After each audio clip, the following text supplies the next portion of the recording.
I did forget one thing.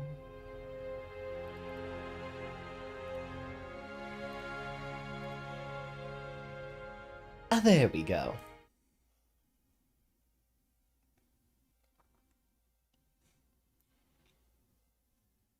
So, you've already seen what's going on here. Salutations, class, and welcome back. Tonight is Friday night, and instead of doing Guilty Gear, we're gonna try to see if we can focus on finishing up Halo Combat Evolved. We're roughly at the halfway point here, and that means that we're at the point where we're gonna have to deal with the Flood, and the game getting a lot grindier, a lot slower, and a lot more difficult. So, I hope you'll join me, in which we can probably finish in one or two more streams. I'll need all the support I can get. Now that I'm done dealing with Halo's labyrinthian logins and so on, Microsoft is not the most polite to me.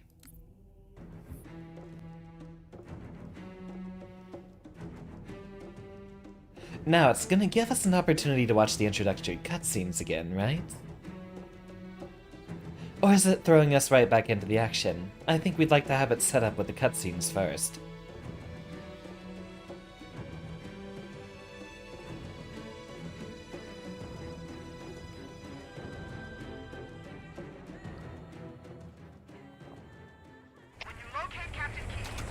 No. How about we restart? There we go. We'll need the setup and the pacing. Things get a lot darker here. Those of you who are unfamiliar with Halo, though, you're in for a surprise. Possibly a shock. The last transmission from the captain's dropship was from this area. That was over 12 hours ago. When you locate Captain Keyes, radio in, and I'll come pick you up.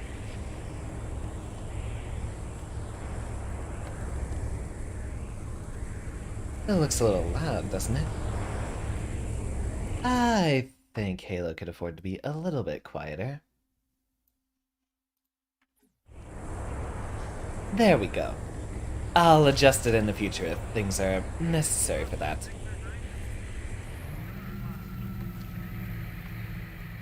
And goodbye. Now, one thing I'd like to point out before we get too deep into this is just how different the ambience is between the classic Halo 1 version here and the anniversary graphics. I'm actually very fond of the anniversary graphic depiction here, but it definitely loses some of the mystique of the previous game, or from the original version. They did put a lot of extra detail into the foliage around here, and it definitely looks a lot more like a swamp, but still with several alien elements such as the glowing trees here and there. Definitely looks a lot more alien like this. Though, with the increased amount of fog and a lot more stuff absent in the classic version, it definitely fits the horror aesthetic of this level a lot better. We should be able to find some ammunition right here on the ground. There we are. And that would be shotgun ammo if we actually had one to start with here. Funny enough, if you go into the Pelican here, you'll notice that the health packs on the walls are the actual health pack models in-game. With the classic graphics, not so much. They're different sort of medkits. You'll see it's the same models down here.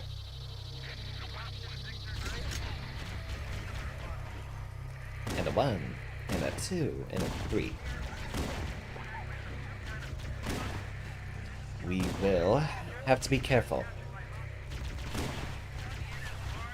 Luckily, though, this level might give us a bit of a break, as we actually don't have any elites that we fight.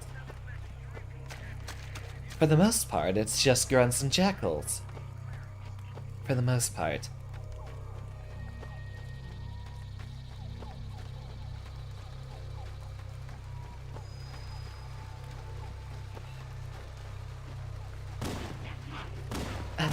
Bullet magnetism.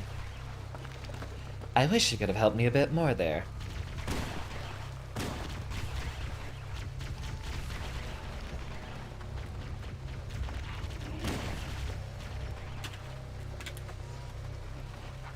Alright, so with all of them lined up here, it might be a bit better just to take some grenade pot shots. Hopefully we stuck one. Which we did.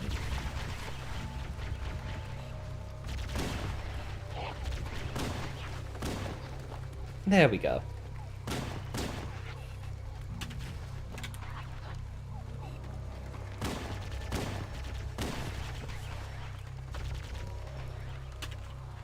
See if we can toss another one up there and get him.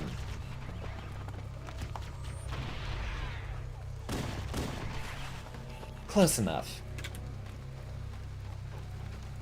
Now, double check here. We might want to backtrack and see if we can pick up 2 more grenades.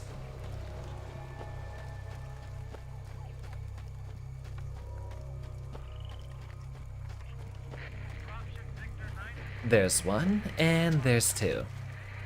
That is really loud. Hold on. Adjust the microphone like that.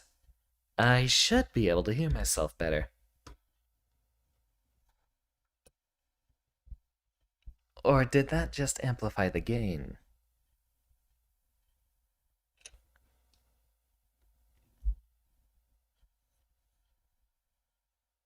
How's that? Nope, can hear myself less now.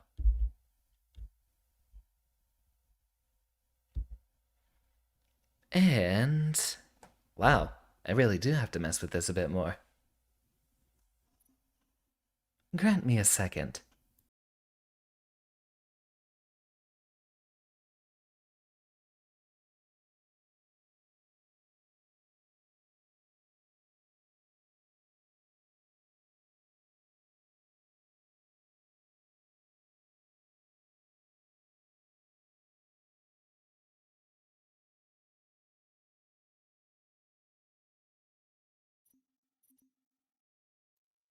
Testing, testing. Alright, let's go in here and actually lower the audio in-game first. I think that might be a little bit better for us than turning it down in OBS. Crank this back up just enough.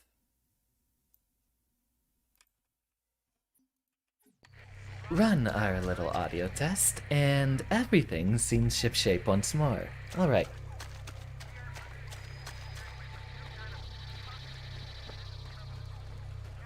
It's often a lot more of a hassle to get the Halo stream started up because I have a different thing to work with every single time. It's already enough of a problem having to get through a slightly different verification process every single time I try to log in to my Microsoft account. Now, an interesting little tidbit you'll notice here. I don't know if you're looking at the motion tracker down there, but there was a yellow dot. Something I did want to show off here. You look into the distance, it might be more noticeable with the anniversary graphics, just because the fog is a bit less powerful. But if you look into the tree line crossing this bridge, up there, you see him. Spooky, huh? Huh. We can't even see the turret from here. Now, if I remember correctly, there should be an active camouflage hidden somewhere up here. That's correct.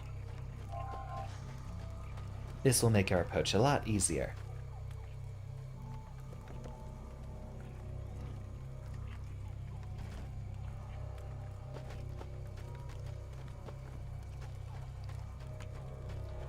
Sneak our way up, and there should be a horde of cubbies coming out right here. See if we can catch some of them.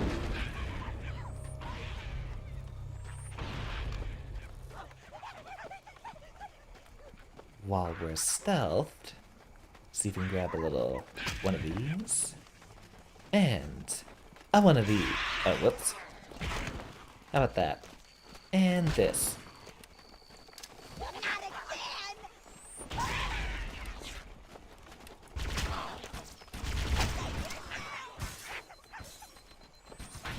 Perhaps a direct engagement wasn't the most wise of ideas. Set up here, wait for our shields to recharge, and see if we can pick off some of them.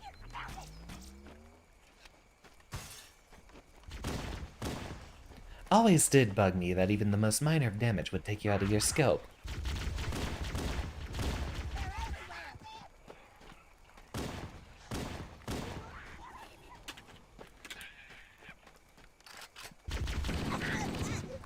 No more.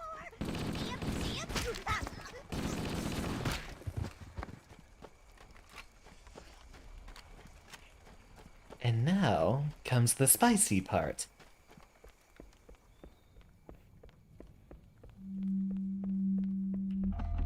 Ring ring, elevator please.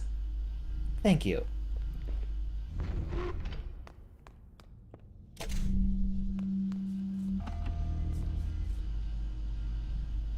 Always enjoyed the fog-hidden pit going down straight into oblivion. Couple more enemies around here, grab them while they are all clustered together. Perfect. We won't get to use the assault rifle too much, so we might want to try to expend it a bit on these guys. Or not. Seems their shields are just going to reflect it completely.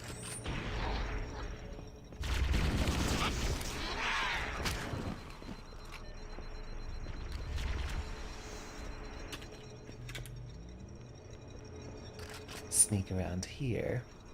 And still more jackals. Luckily, we will not have to deal with them for too much longer.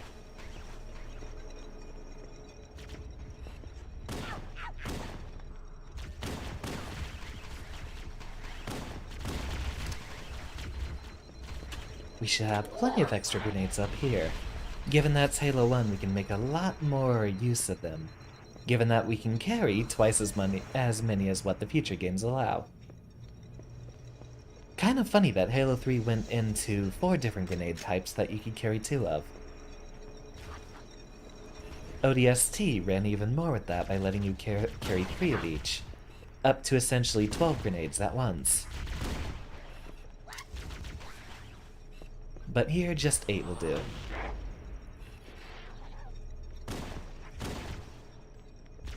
Kayla, welcome. We've just begun.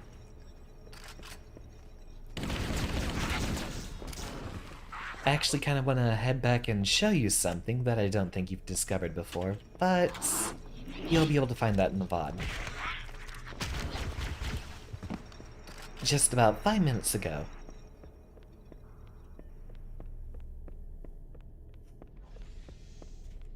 There we go. Thought I walked over them, but it didn't pick up those grenades.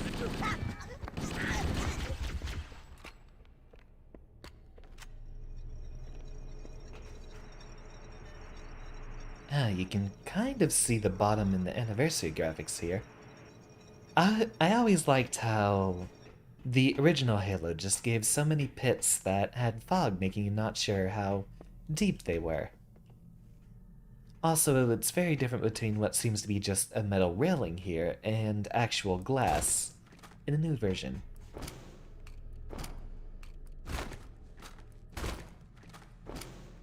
Huh. The sound is actually different in the Anniversary Edition as well.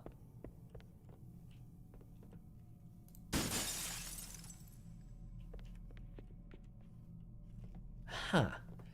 There's so many different little things for us to see here. Does the glass break like that in the classic versions as well? Does it actually fall off in panels, or... No.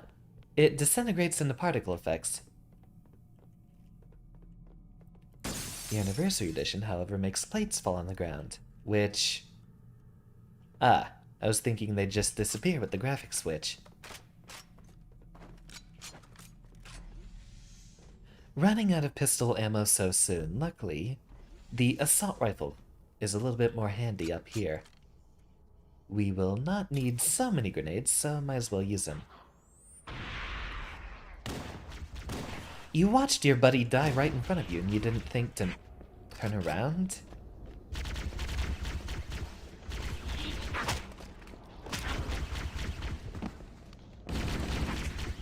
There we go. We will not need the plasma pistol either, although a rifle will be very, very useful in the coming levels. Spooky, isn't it? I always wondered what the purpose of these rooms was. Not even allowed to climb our way in there, but seems odd just to have a little dead-end chamber with no visible terminals or function other than just maybe a storage room. Also, what do we got going on here? The little bits of green slime falling down, huh? Did you hear that? That was weird. I don't think I've ever heard that one before. We are running out of pistol bullets. Might be wise to pick up one of these. Funny enough, this is one of the only instances of actually seeing needler ammo in this game, which manifests as these purple crystals. I don't know if these show up anywhere else in the campaign at all.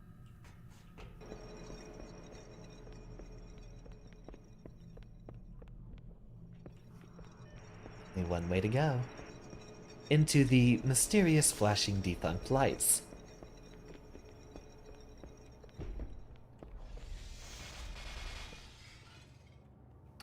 Hey, buddy. Stay back! Stay back! You're not turning me into one of those things! I'll blow your brains out! Get away from me! Ah! Ah! Don't touch me, you freaks! I won't be like you, I'll die first! Find your own hiding place, the monsters are everywhere! Play dead! That's what I did! Play dead! They took the live ones. Oh god, I can still hear them. Monsters! Ah! Ah! Ah! Ah! Just leave me alone! Sarge, Mendoza, Vicente. Oh god, the things took them. Away. Do you think he needs a mercy kill? He doesn't look well. Get it? Gone! He doesn't look like he'll ever be well again either. Oh god, I don't want to be like them, please. Please no. Please no.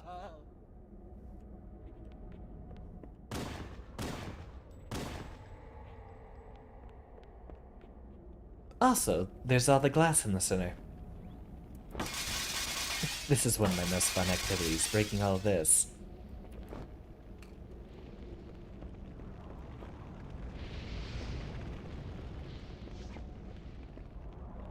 Huh. I've heard those stock fire sounds in just about every game as well.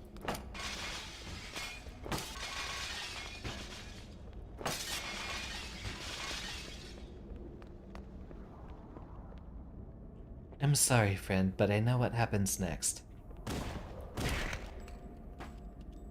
Actually, that does give us more pistol ammo, essentially. I'll swap the needler out. That needler is only going to be good for a few clips.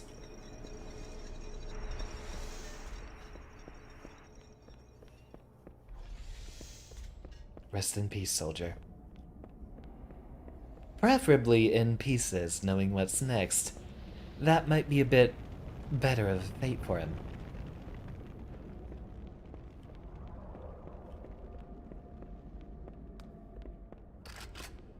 Ammo is good, grenades are good. And one of my favorite parts about the original Halo. The whole idea that you can make a bridge out of just light and other sort of fancy matter. Or energy, I'd say.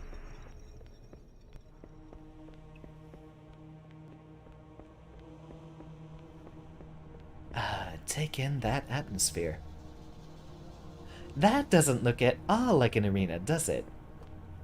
Looks absolutely benign and peaceful. No, sir, we are not gonna run into any trouble in here. Only a cutscene instead.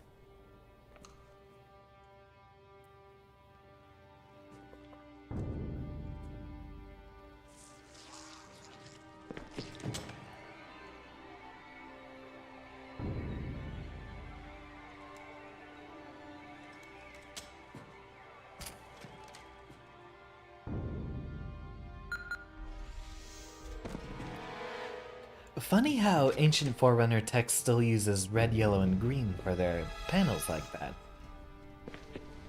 You'd think an Ancient Civilization would have come up with a different color scheme, right? That Halo 1 crouch animation. Directly there in the cutscene.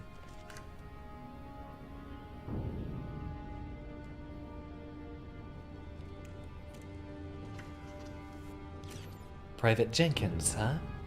Was his first name Leroy? Wallace Jenkins. You know, I think this game actually would have come out before the whole Leroy Jenkins bit. That's right, this was 2001 and World of Warcraft was 2004, right? Sarge? Watch your mouth, son. This stuff is your history. It should remind you grunts what we're fighting to protect. Hey, if the Covenant want to wipe out this particular part of my history, that's fine by me. Yeah, better it than us. You ask them real nice next time you see them, Vicente. I'm sure they'll be happy to oblige. Now Z looks clear. I'm bringing us down.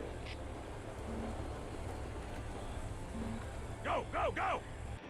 In the year 2500, classic rock is considered annoying and obsolete.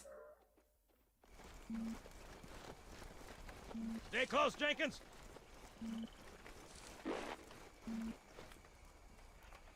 Mendoza, move it up! Wait here for the captain and his squad, then get your ass inside. Sir! Okay, let's move!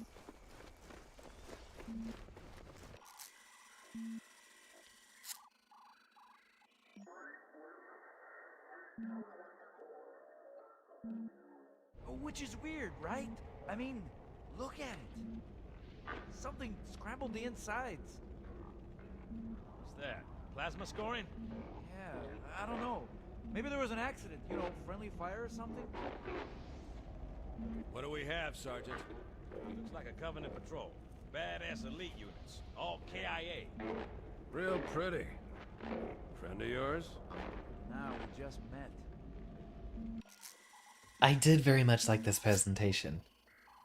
It's a very good presentation of story in the middle. Halo essentially Right, now has let's two get halves this to door it. open. I'll try, sir. But it looks like these Covenant worked pretty hard to lock it down. Just do it, son. Yes, sir.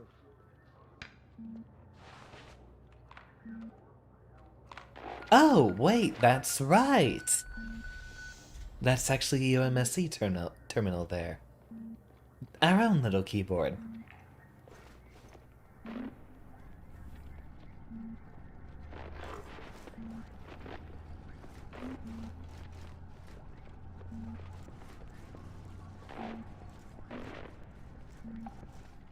I got a bad feeling about this. Boy, you always got a bad feeling about something. What's going on, soldier? He's got contact. Blast them. They're not Covenant. They're not Covenant. Corporal, do you copy? Over. Mendoza, get your ass back up to second squad's position and find out what the hell is going on. But- I don't have time for your lip, soldier. I gave you an order. Sarge! Listen! What is that? Where's that coming from, Mendoza? I don't... There! Mira! Mira, look, as a command in Spanish. Down! I only discovered that after the second time I played. Sergeant, Get it off me, get it off me! Jenkins, fire your weapon! There are too many, Don't Sarge! even think about it, Marine. Oh, this is local! The man just stood there.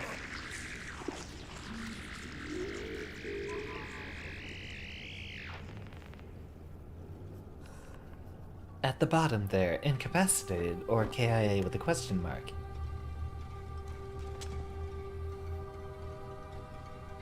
Meet the one time in the legendary campaign that the assault rifle is actually useful. Not quite obsolete yet. That one's already open. Guess that's what the purpose of these rooms serves. Oh, is that a health pack? We'll need that. So, not Covenant, they say. Doesn't look like any cubbies I've seen before. I don't know if they do it in the next few games, but they have kind of an eerie glow to them in this one. You'll notice they actually have a slightly pulsing glow to them. Doesn't show up in the anniversary graphics where they have the newer designs. I personally think the glow makes them a lot more alien. Gross, slimy. I remember when I was a kid, I did not play through this part for the longest time. Of course, me being a little kid, I was scared of this part.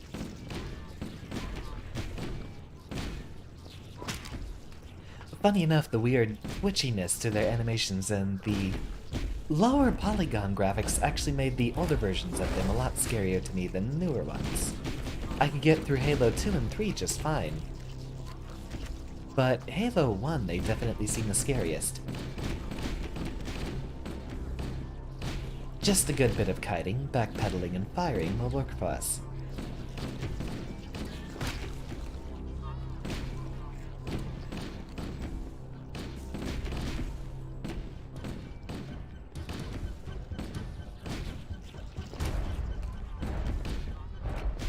And back from where we came from. These guys are actually where we want to use the pistol. You can also disassemble them. If you attack the right spots, you can actually take off their arms.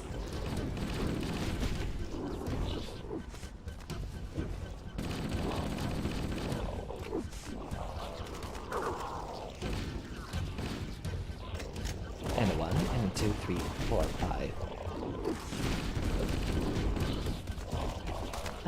Take care of all the little guys first. We can kite the big guys around a lot easier. And the little guys will disrupt our attempts to recharge our shields, which is the most important part of our survivability. Also, we might want to use one of these. Excellent. The worst part is when you detonate them and they just get back up. Which happens a lot more often than I'd like.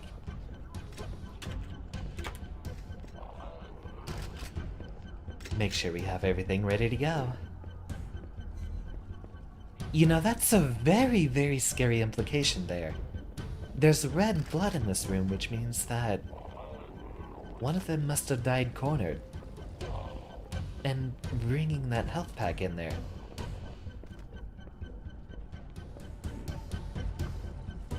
Also the very weird light from below in here. Oh, you're still alive.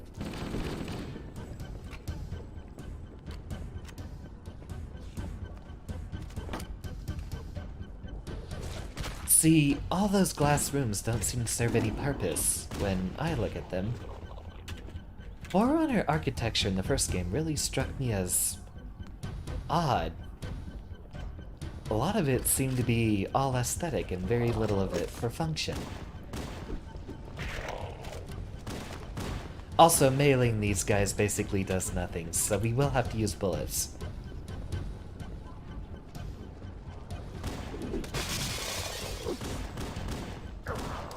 Toss that in there and run. Got him. Oh, where'd you come from?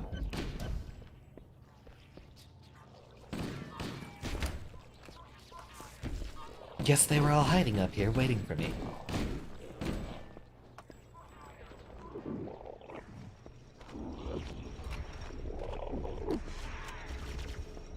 Well, welcome to the Flood.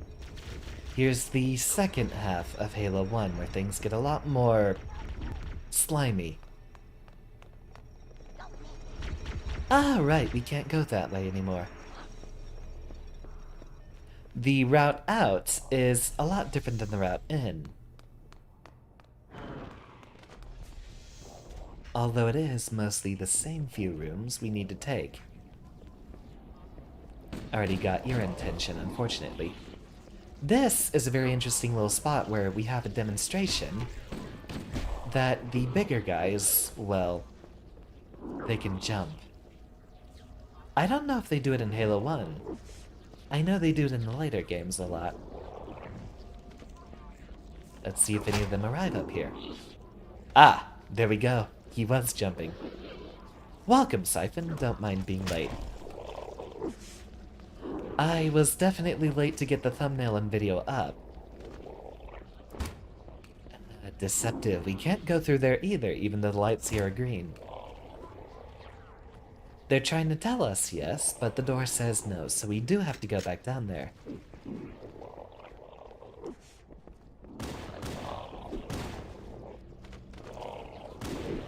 There we go. There's the jump.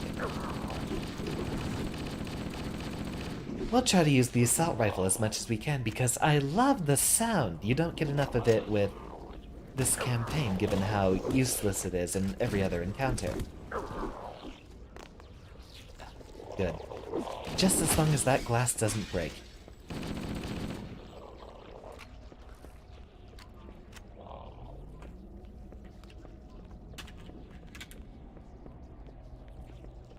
Alright, I think that's it for the big guys. The little guys actually will just pop against our shields.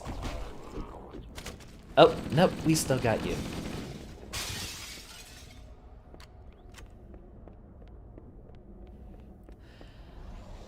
Are you familiar with Halo 1, Siphon? There might be a little bit of story that needs explanation if you aren't.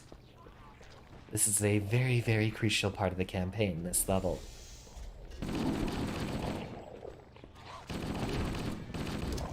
Or more so, I should ask, are you a fan of Halo in general?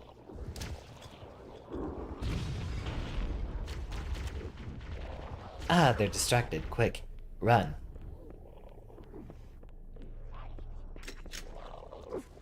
So, the issue with Halo is basically it's the progenitor of a lot of modern sci-fi shooters. It's when it came to the consoles, at least. There's stuff like Doom and Quake that happened on PC before, which codified the first-person shooter genre. It's pretty standard as they come. It should be familiar with a lot of stories nowadays. Humanity overall is supposed to be united against the Covenant aliens. Only played multiplayer and you did that like twice. Well, what we have going on here is the level that introduces the Flood in Halo 1, which is the big turning point plot twist. They were found underneath in this structure, and we thought we were only fighting against the Covenant, but it turns out the Halo rings themselves were housing something a lot more sinister. Something akin to a biological weapon. Oh, whoops. Oh, hey! Another health pack. Seems there were more men that died up here. So basically this is the point where we dig a bit too deep into the Halo ring, find something we do not want to deal with, and now we're trying to get out. And this is where the second half of the game will be. All the aliens here with their bright colors and plasma weapons and so on, those are the guys that we were fighting before. Ah, there we go. Hold on. Where does this one lead? I think that was the way out. Where's this door go then? You were about 5 minutes to the important cutscene with the big reveal, though. Ah, we're not going through there yet. Our current objective? Escape, with an exclamation point. Which, it should be easy enough. We came down here and we found basically zombie aliens. So it should be just an easy route to get back out. Want to make sure that none of them follow us.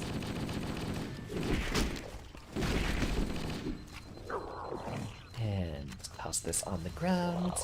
Walk over it like idiots.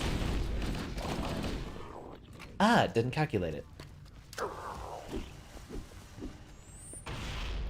Won't be able to talk, you're like triple multitasking. That's fine. I understand it's a very common occurrence for VTubers to be left on as background noise, and if I help you focus on some other task, I actually think that's an achievement. Humans work a lot better if they have a little bit of familiar noise in the background. If things are too quiet, it's a little scary.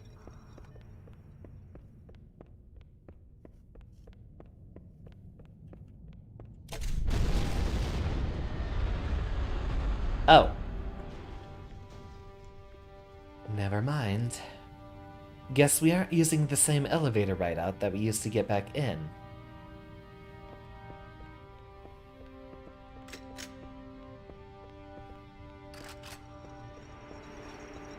Long story short, humans are fighting aliens, find some big machine in space, touch down on it, and then both of those find a different faction of aliens, which are basically space zombies. And so now we gotta fight both of them. And we have 3 separate factions here at war now.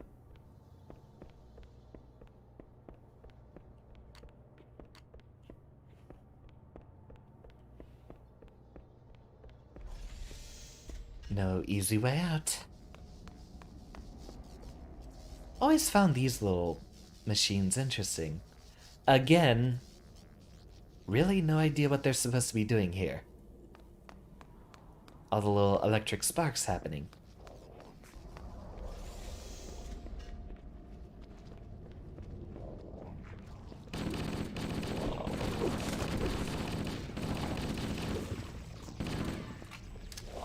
Toss that down there and keep running, and...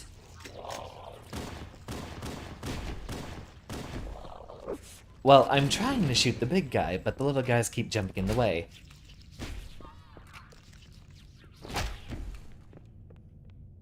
What's also interesting is that they all pop, so if you kill multiples of them at a time, they'll sort of explode each other. They also jump directly into your melee crosshair, which is useful. Alright, another elevator. This should go back up, right?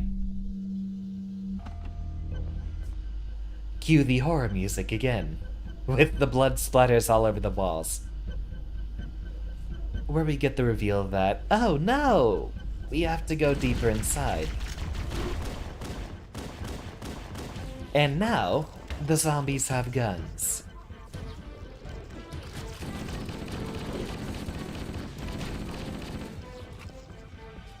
Because Halo's zombies, basically, you know the usual zombie story. Oh no, there's some sort of parasitic infection that takes over people, blah blah blah blah blah. But the one in Halo absorbs intelligence. So the people that actually get zombified have their knowledge of how to use guns stolen from them. There's also the overshield hidden up here. Don't know if anyone remembers that one.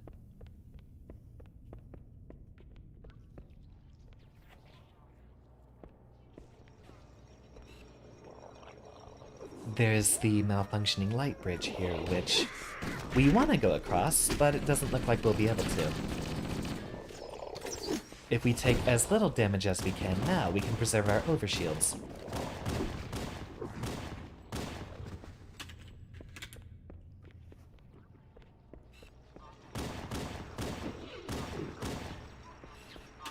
Luckily, every single one of them only uses the weaker weapons here. Another godsend, active camo. It fades long enough that there isn't a way for us to just ride across. I wonder if there is an actual way to get up there. Maybe with a grenade jump using the overshields. Maybe there's a terminal in there. Although we don't have a way to jump back up now, so we can't sate that curiosity. Yes, hello, I'm invisible. I'm walking past you. Please ignore me.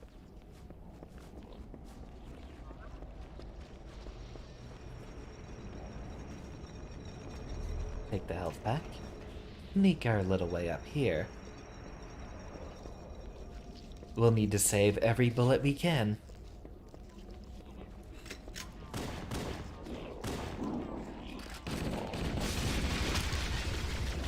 Ah, melee worked on him. Normally it does very, very little damage versus them.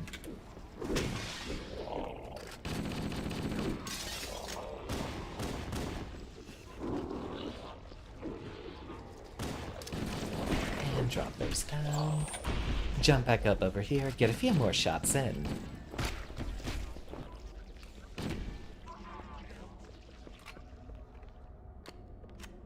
I don't think any of them will be able to follow us.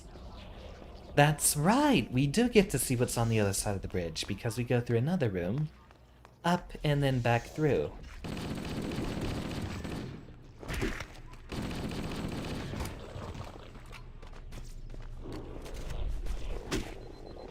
Oh, you fiend.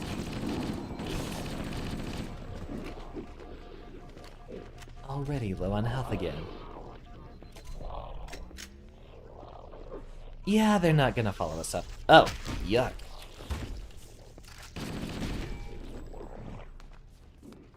Gross.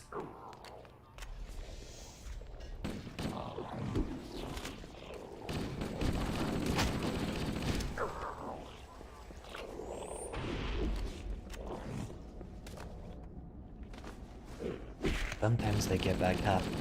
I'm scared for when that happens. That guy actually had a fragmentation grenade on him. We are lucky that the enemies don't use grenades, at least.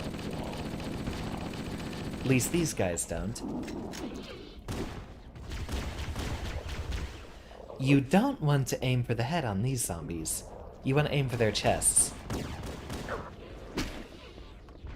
That's where their little parasites are sitting, most of the time. You can see them with their little ugly feelers sticking out.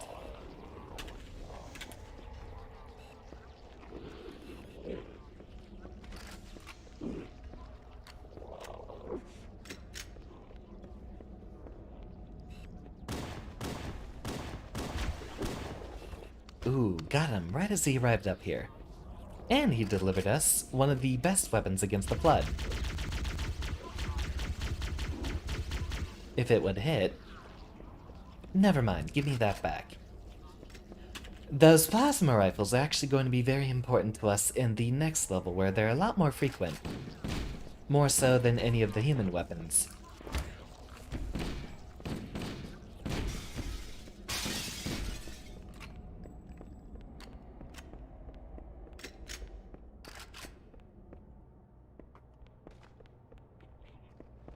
And if I remember correctly... Up here... No, not here. Not yet. Should be getting to my favorite part soon.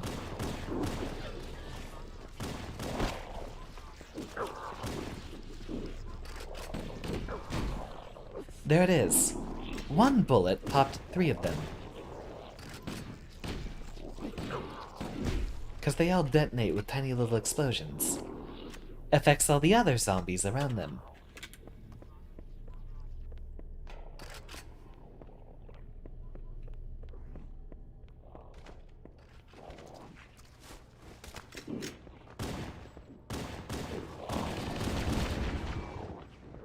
They didn't have enough mechanics in this game, but it was actually in Halo 2 that they really started expanding the mechanics of enemies.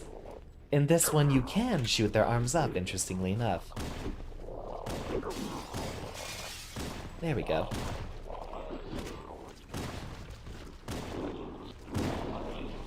Ugh. They're also a bit less intelligent with their weapon use, but they do know how to use them. I wonder if that trope was actually used before now. We know there's all the classic 70s movies or whatever that had all the zombie flicks. 70s, 80s, and so on. Everyone running around looking for brains. Funny enough, the old trope of zombies looking to devour brains is not nearly as prevalent of a trope as everyone thinks it is. It was only Night of the Living Dead, I believe, that actually mentioned zombies wanting to eat brains specifically. Rest of the time, they were just looking to devour flesh, not specifically brains. That might be a mix-up with the fact that most zombie tropes actually say you need to destroy their brain to get rid of them. In just about every zombie media that plays it classically as possible, the whole trope behind zombies is that they don't feel pain, and so a lot of their systems don't shut down with mutilation. They don't have as much of a sense of self-preservation. You give such good commentary. Exactly why I look to become a streamer. One of the most important rules is find whatever you can talk about whenever something pops up. And myself, I look to absorb as much trivia as I can, so I always have something half relevant to speak about. Definitely helps fill up all the time. One of the most important parts about streaming is never leave dead air, which you will hear me, or essentially not hear me, talk during cutscenes. That's usually because there's that. Ah, here it is. Real quick tidbit. This is my favorite part of this level, because now we're introduced to a shotgun. And what zombie story would be a zombie story without a shotgun? I mean, assuming it's in the contemporary era where people would have firearms. I imagine a medieval zombie story wouldn't include them. More hacking off heads with a sword. But we know that parodied zombie trope where they're all looking for brains to devour, that's not true. Actually wasn't prevalent in media at all. Pop culture will mix up a lot of tropes. Sometimes when they're trying to parody something, they'll misinterpret two different parts and blend them together. We know there's that other media trope where usually some out-of-touch animators or writers for a sitcom will be parodying violent video games, and they'll have their kids playing some sort of copyright infringement-free parody of Mortal Kombat or Doom or whatever, where they call it like some gore Splatterfest 3000 game. That also wasn't prevalent either, despite how common, and you will notice it, anytime you see a family-oriented show which has some sort of arc where they make a joke parodying violent video games, or even as just a one-off joke, there's usually some reference to a gory murder game, which only really happened with Mortal Kombat. There were a few games that were trying to get in on that trend and emulate it, but it wasn't nearly as prevalent as a lot of media likes to depict it. A lot of my trivia knowledge comes from me being obsessed with the website TV Tropes, which you might be familiar with, and I sort of unleashed a cognito hazard with that because TV Tropes is one of those websites filled with a lot of interesting little addictive bits of information, and if I ever hop onto the website, I don't leave it for a good 3 hours. And that's actually where I pick up a lot of my trivia knowledge that I spread on stream, such as the tropes about zombie media and violent video game media I just bequeathed to you.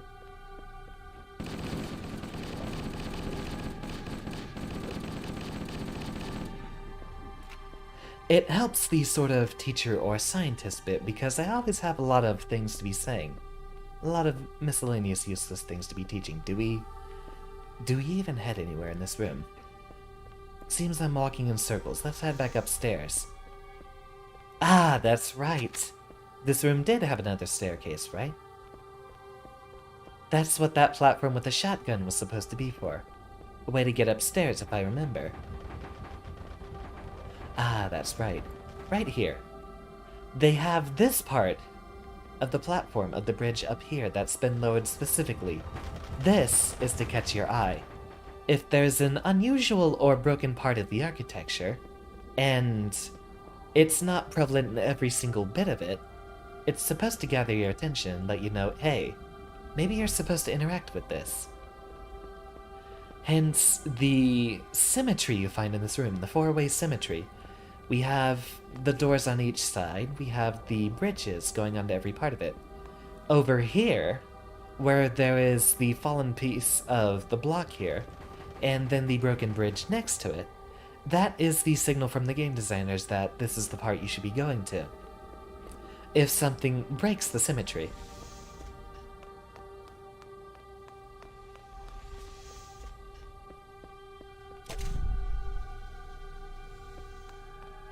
Whereas this room, in contrast, is completely plain and nothing's broken, so you assume maybe there's not much to interact with here.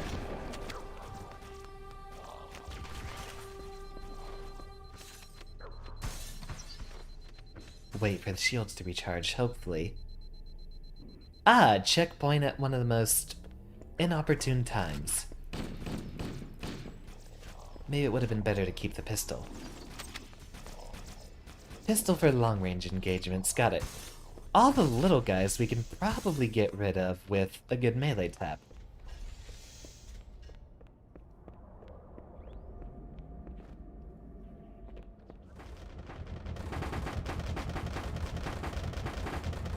That sounds like a pistol colliding with the environment. Will I be able to pick it back up? There it is. Stuck inside the wall and rotating. Doesn't look like I'm able to grab it, so we'll have to push on without. Darn.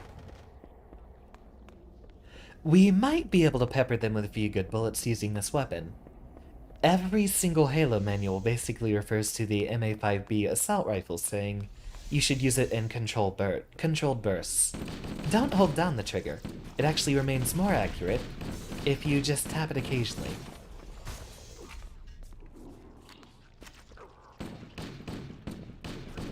Which looks like we're not getting enough mileage out of back here.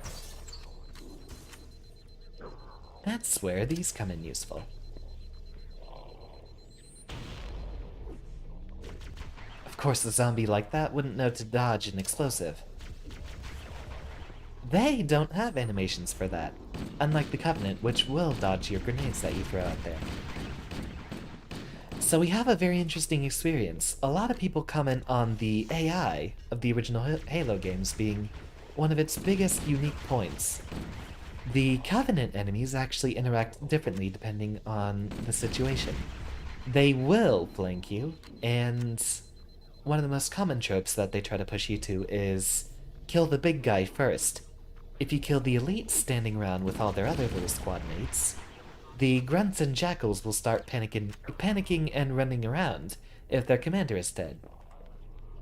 This doesn't nearly apply so much as the Flood. Given that they're zombies, they will pursue you relentlessly instead. And a single shotgun shot will, well, make quick work of any of them. You don't even have to hit him dead square in the chest. I know my commentary is working if I start getting thirsty. Give me a second.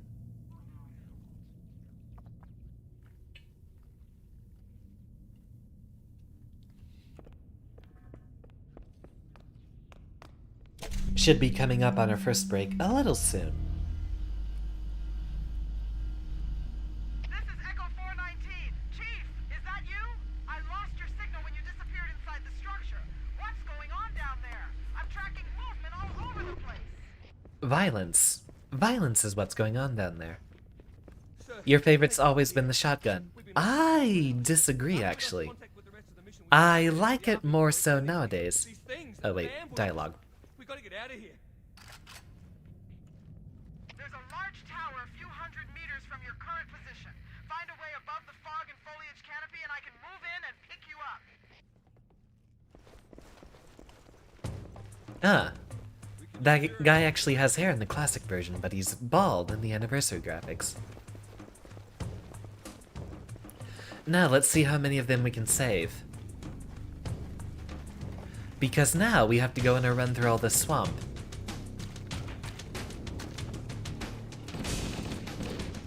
I'll have to get in up close and personal to make sure our friends survive.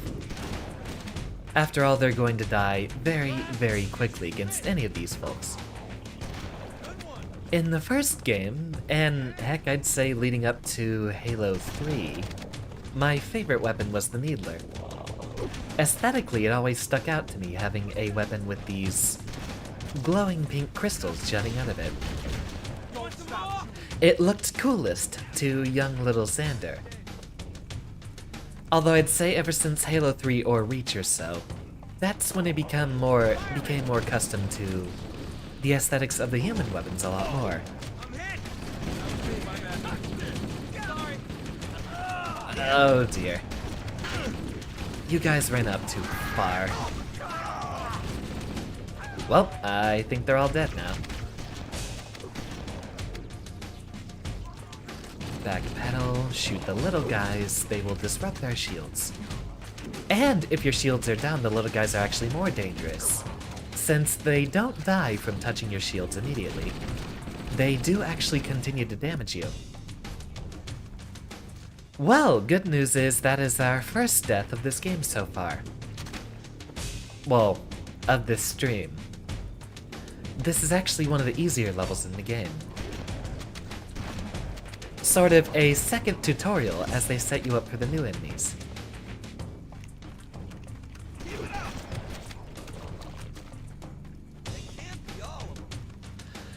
Halo 1 and 2, I would say both of them had the Needler as my favorite. Once 3 rolled around, what did I always try to go for? That was when I was going through my late 20-aughts edgelord phase. And accordingly, my favorite back then was the sniper rifle. Always liked to pretend I was a much better shot than I was. Although during the Halo 3 days, I definitely was. I didn't have good internet when I was growing up, so I didn't get to play all these games online and didn't get my experience there. When the little flood guys attach to the soldiers, they're dead. You actually have to kill them in order to get rid of the parasite. They're put on a timer, which does kill them after a certain amount of time. My love for the sniper rifle at that point probably came from the fact that I was playing so much Fallout 3 at the time. There I used the Gauss rifle most commonly, which did function as a sniper rifle basically in that game. I don't like its implementation in 4. Fallout would be such a fun stream, but that would take forever. And I'd like to get through more games more often. You will always love the standard combat rifle the most in each game. It wasn't in 2, so what was your favorite there? The SMG, which basically served the same function. Let's see, 4 came around. I think 4 might have actually been... Not 4, Reach. Reach was the 4th game. Oh hey! We actually had quite a few of them survive this time. Hold on. Second time might be the charm. Keep an eye out though, they aren't showing up enough on our radars. Well, well, well, what do we have here? We have space zombies. I am 343 Guilty Spark. Someone has released the flood. My function is to prevent it from leaving this installation, but I require your assistance. Come, this way. We also have a talking light bulb. Chief, I've lost your signal. Where'd you go? Chief! Chief!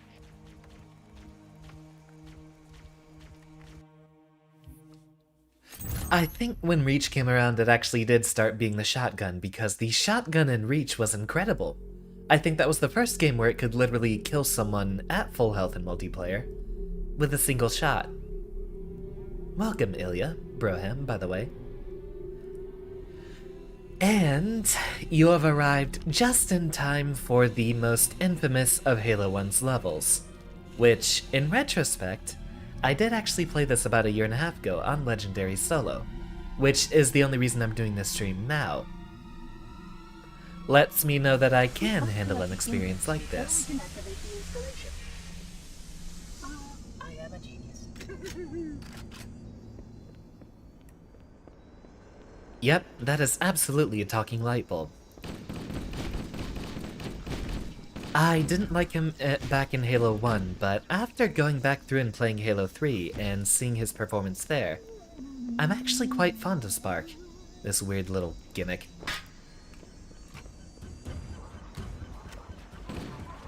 Ah, right. This is the second flood level where we are introduced to the exploding popcorn.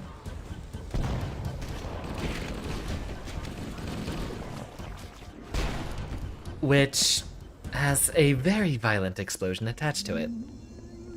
So, let's try that again. We've already had our first death in this level. Keep a watch on the sides. Every single one of these passages has enemies hiding behind you in the corner. So we will have to approach a lot slower.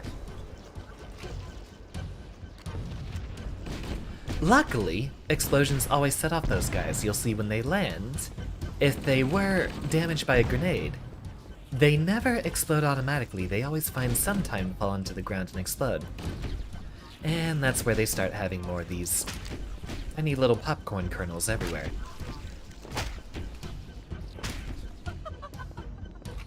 What are you laughing at?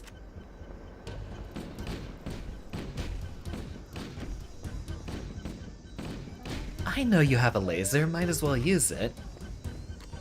But that would be against protocol, wouldn't it?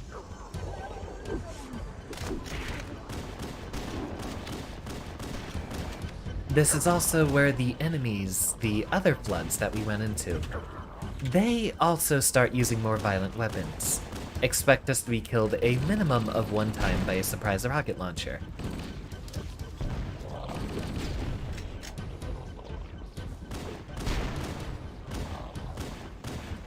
Kill the big guys first. That is the most common rule in Halo. At least the first one. Little guys you can leave to clean up for later.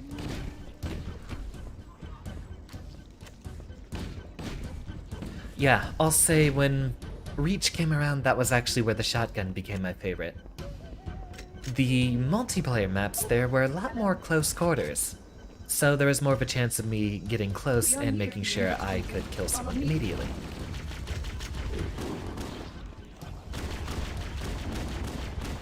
Nowadays, I do like my all-purpose weapons, so I will say I appreciate the sort of marksmanship weapons that aren't the sniper rifle.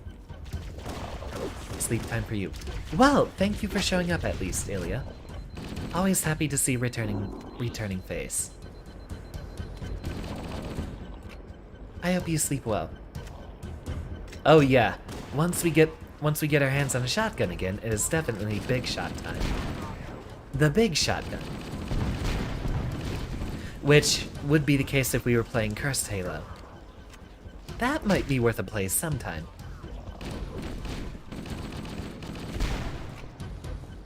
Maybe if I ever reach the point in which I am bringing in a dozen or so constant viewers. Cursed Halo 1 would be a nice way to essentially revisit this while making it a different experience. In that version, the shotgun is instead referred to as a blunderbuss. But a blunderbuss it is not, it is something far more violent. We are almost out of pistol bullets, so I will pick up the big shotgun.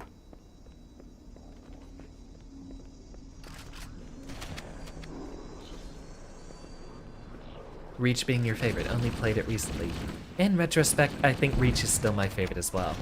Although, all the new multiplayer features coming to 3 with the Master Chief Collection, that seems to be what they're focusing on most. A lot of the new armors and expansions and such are coming to 3 instead of Reach, which... Overall, as cliche as it might be, I will say that I am probably most fond of the battle rifle, which does make its appearance in 3. Ah, more shotgun rounds. Excellent. The energy Now field here's where we almost get gets swarmed by easily a aimed at bunch of little guys. I will try to draw them in through the corridor choke point here instead.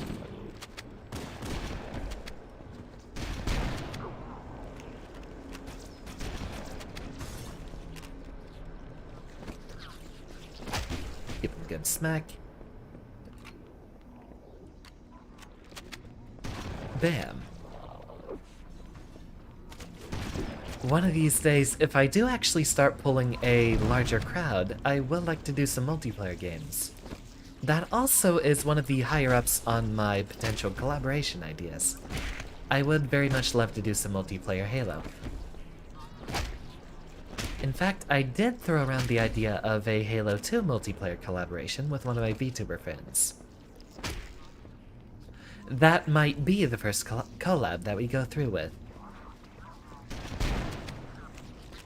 Although Halo 2 is going to be a nightmare, it might be a lot better to set up collaboration for something that can be handled with 1 or 2 streams and not 4 or 5.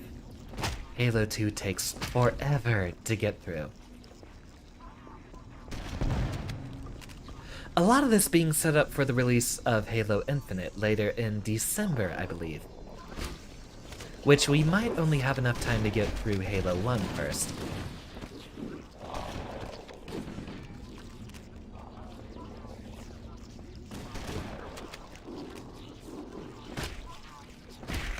We have had a couple new faces from Halo, from last stream, absolutely. I think the last Halo stream actually had 2 new subscribers.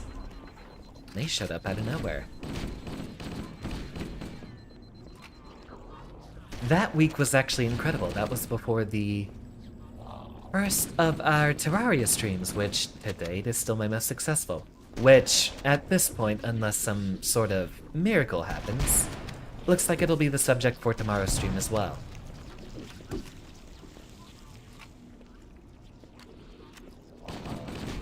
Take it nice, slow, and patiently. Zombie games will punish you for being a bit too aggressive. It's all just a test of endurance. You mean multiplayer games too? Oh, absolutely. My biggest fear with doing the multiplayer, though, is that I'm going to be far behind anyone else's skill level. A lot of the people showing up for a Halo stream, or those that would be looking specifically for Halo, are definitely going to be a lot better at it than I am. I've tried playing all of the Halos online right after they came out, and let me tell you, I did not survive in any of them. Heck, I think most of the online games I played, I didn't even manage to score a single kill. Everyone killed me far before I could kill them.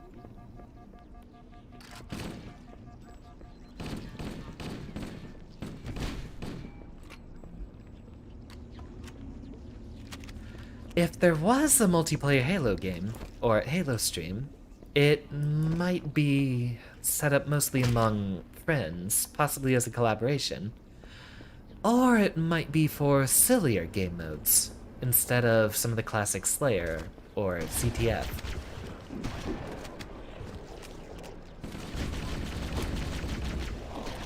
Although a CTF game would be incredible.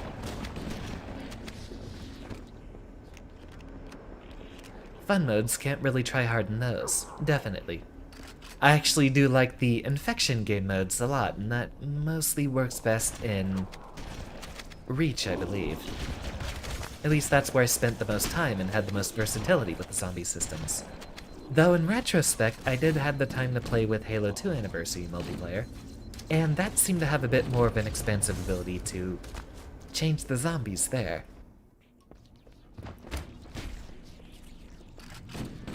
There is our second death in this level, and we are barely any bit through it. We probably won't be able to get to 2 betrayals on this stream, it's just going to be this stream all the way through.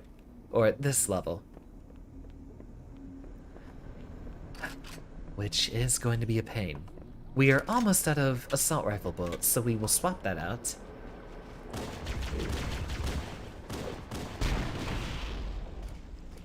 Oh. Well, that guy dropped the assault rifle for us to use instead. And this guy has shotgun bullets.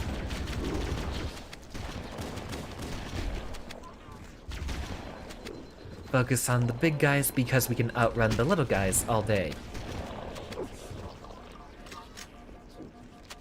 Make sure we don't run into any of them while our shields are down.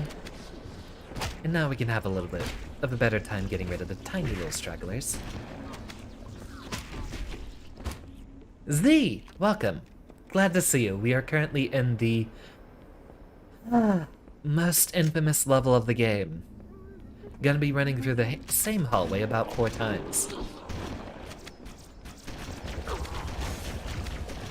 We were just talking about the possibility of, sometime in the future, a Halo multiplayer stream.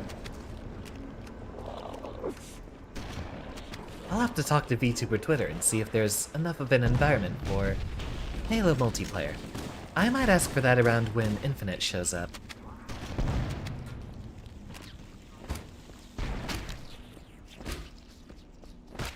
That's one of the most interesting behaviors I've noticed about this game. The carrier floods never actually just explode on their own. Like, in later games, if you toss a grenade at them, they'll just explode there. In this one, they only explode on their own terms. If you stick a grenade to them, it'll blast them against the wall. They'll start playing their animation for touching the ground and exploding, and only then will they actually die. Needler left over here. Not very useful.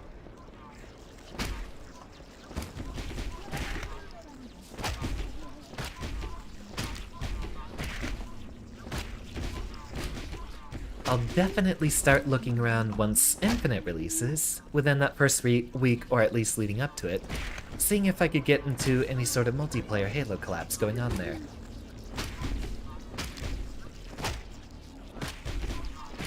I used to play first-person shooters all the time, now not so much.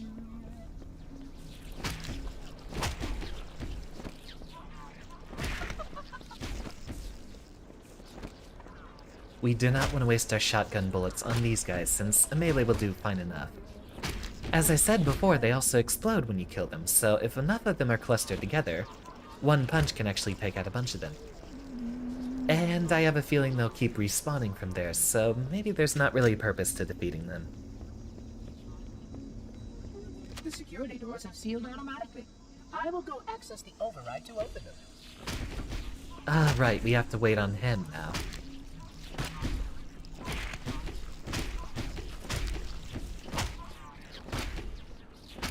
In retrospect, why did they have all these little tunnels that have them coming out of? This portal is the first of 10. Do they literally just have chambers of all these guys stored up and then little tunnels to deposit them out of? What's the purpose for that?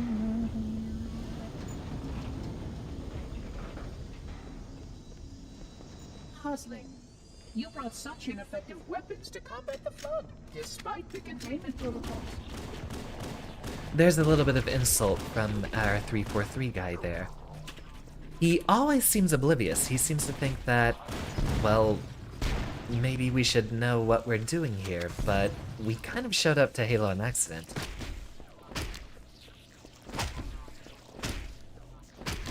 We don't have your Forerunner lasers.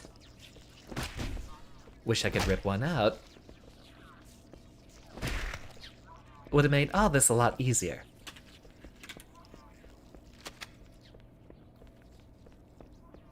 Take it nice and slow, and do not fall down there. That is one of the few escape the installation. They consume all. That is one of the few cases in this game where they actually don't have bulletproof glass over a bottomless pit. See how the body's been transformed by the genetic restructuring of the flood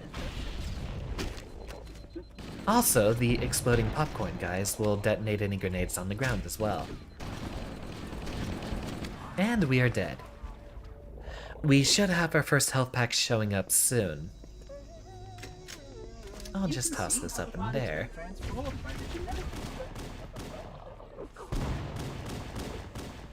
Maybe hanging back with a pistol will be a lot better for us. As much as I want to use the shotgun, we might not have enough opportunity for it.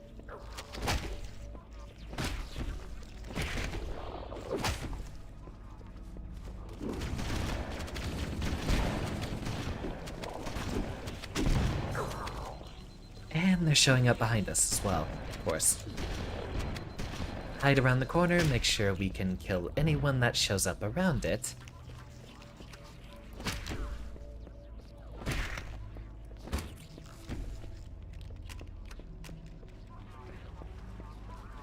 And see if I can get two birds with one stone.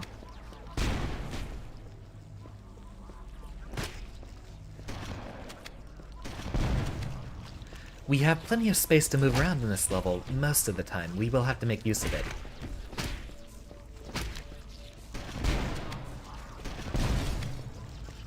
I wonder what the speedrun strat is for this level. If people actually like using automatic weapons to handle all the little guys. There are a few times in which you have to sit there and hold your ground. I imagine in most of these levels they just run past. We also might need to do that ourselves. I have a feeling a lot of these enemies are going to respawn indefinitely. Which means we are in trouble if we try to hold still for too long.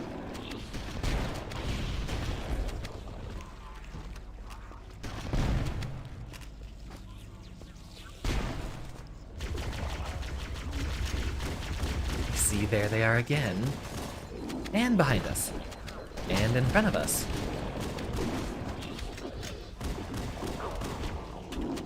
Nope. No time to reload.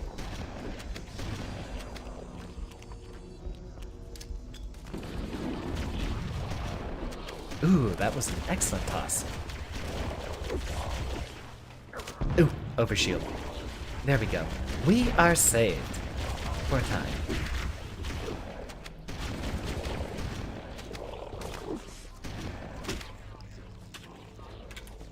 Jump over there. We'll mostly be able to run from the little guys after this.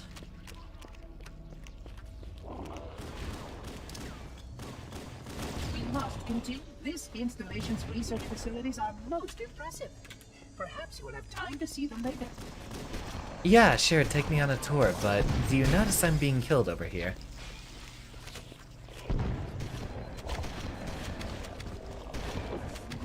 They also run at you relentlessly with the shotguns, so they will deplete your health very, very quickly. Like that.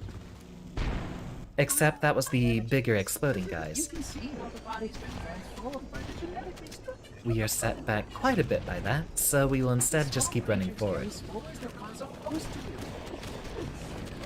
Then produces spores that can pass the blood. We'll take a moment to hide here, let our shields recharge. There we are. I told you, sometimes they get back up.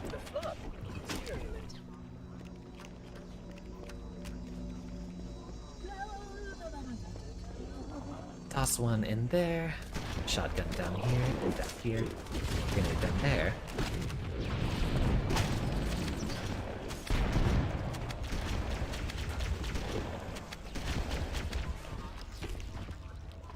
Perfect. Plasma grenade. I think they should have been down this hallway. Ooh, nice throw. We must continue. This installation's research facilities are most impressive. Perhaps we'll have time to see them later. Kill the guy with the shotgun first. He will run straight towards us and murder us if we let him.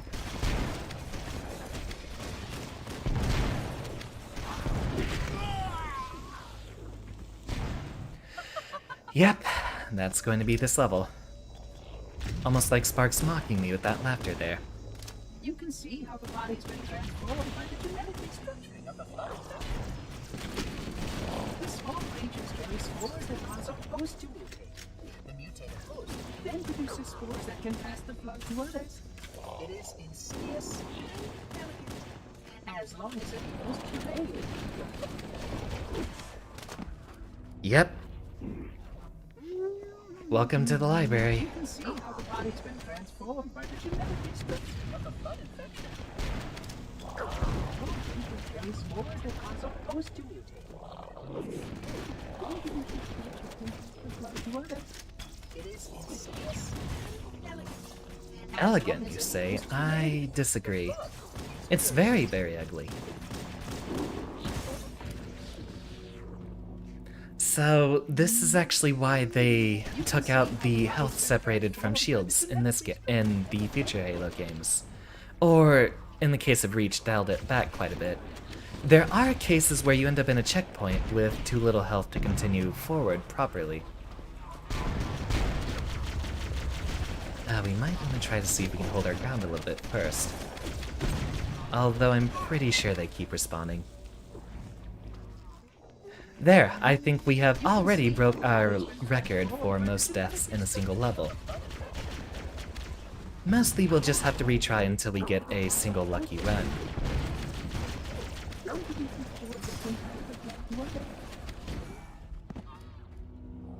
Now that we are here at the checkpoint with so little health to give to us, we're gonna be dying over and over a lot.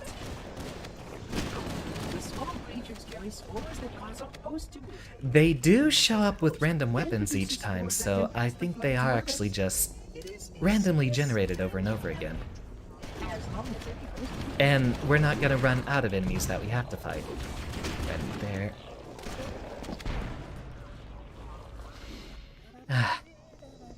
I got a question, Z. Is there a way I should be pronouncing your name specifically?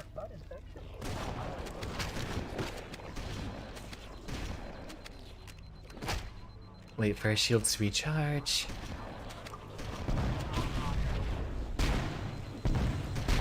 And we don't have that opportunity again. Alright, back up a little bit. I'm going to see if we can actually exhaust them a little bit. Patience was working well for us beforehand, but I don't know if we're afforded that opportunity. And again, I don't have actual proof that they keep respawning, but you will see these guys showing up behind us now. Z is fine. Got it.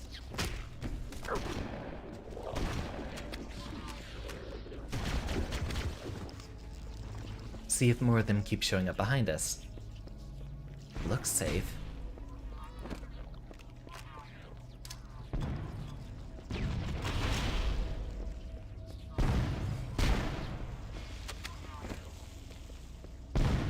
Push up a little bit and see if we can use some cover against... Oh wow, they're still dying.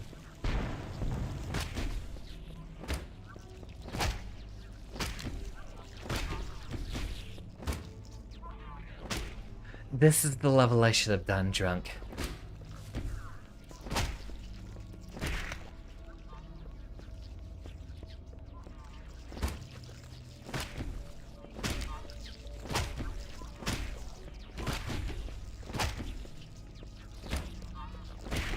Alright. We've killed all the guys back here. Although I still think there's some clinging to the walls down here given the activity on our motion tracker. Yeah, there they are. We're not gonna worry about them for the moment. Takes 3 L's to make a W. Huh. You know it does. So, here they are popping out of the vents again. See if we can exhaust our bullet supply and see if things change. I know, given the hardware limitations of the original Xbox and the original Halo, there might be a time in which it stops respawning just because it can't handle so many corpses.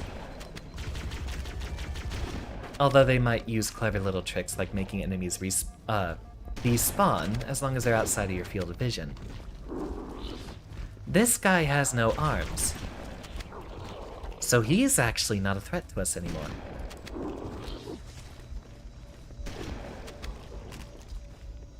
If they don't have arms, they actually won't attack you.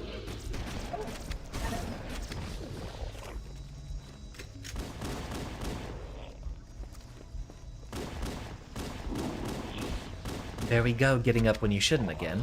Stay down.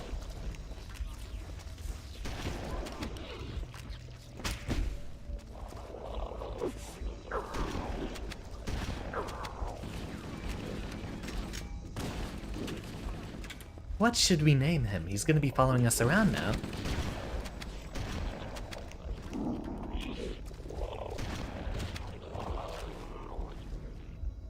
He's ugly, so he deserves an ugly name. see how the body's been transformed by the genetic restructuring of the blood infection. Ah, would you look at that? They actually do. They actually do exhaust slowly over time. Alright, we will have to take the patient route then, it looks like.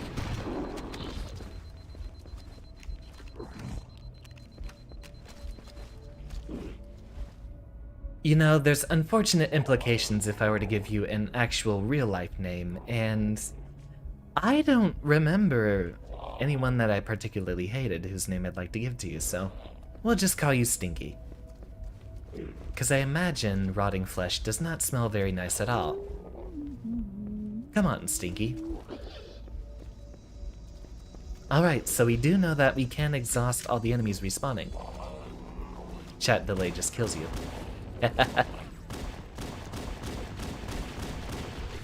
I should have set it to ultra low delay this time.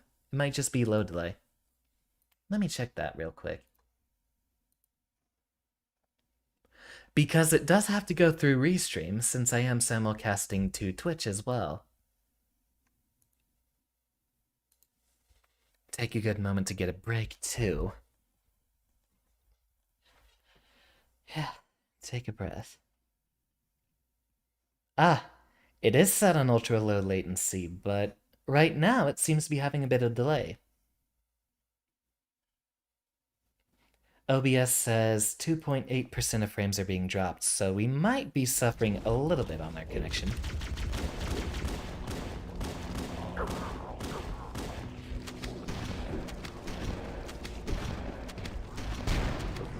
Alright. Slow and steady wins the race.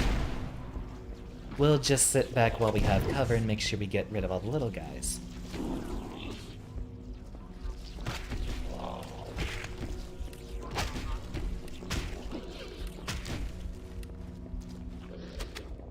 Of course, there might be a difference between the chat delay and the stream delay. Might be two very different numbers.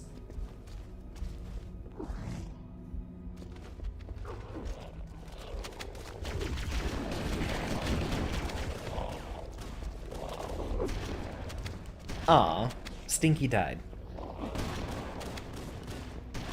Oh well, it was fun while it lasted.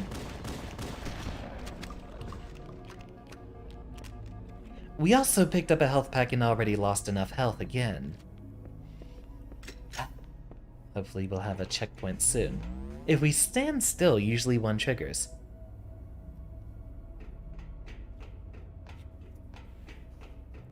Maybe not.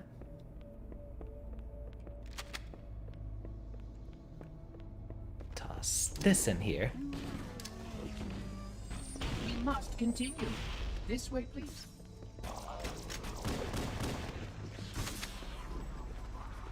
Have some patience, 343. You've waited a few thousand millennia. You can wait a little bit more. Yep, unfortunately we do not have our friend Stinky with us anymore. I'd say rest in peace, but he was never alive, was he? Always had this dead look in his eyes. And that sore on his chest was ugly. It had tentacles. Most impressive. Perhaps you will have time to see the Guy never really did take much care of his skin. Oh, yeah, sure. Please, fall down the bottomless pits when you can.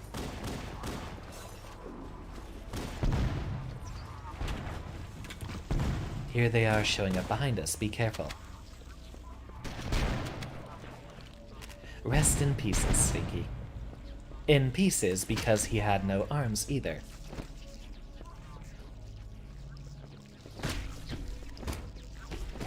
Well, there goes our overshield. So soon.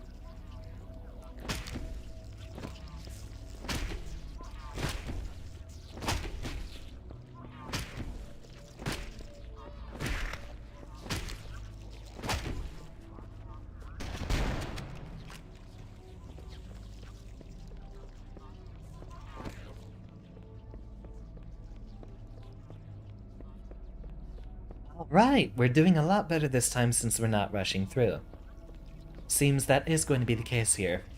the knowledge that we have from beforehand will still apply. They do not respawn forever, which would have otherwise been an incentive to keep pushing forward. That's actually what happens in Left 4 Dead. Hey, that was too soon. I suppose so.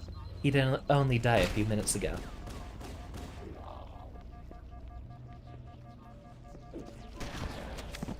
And so did I.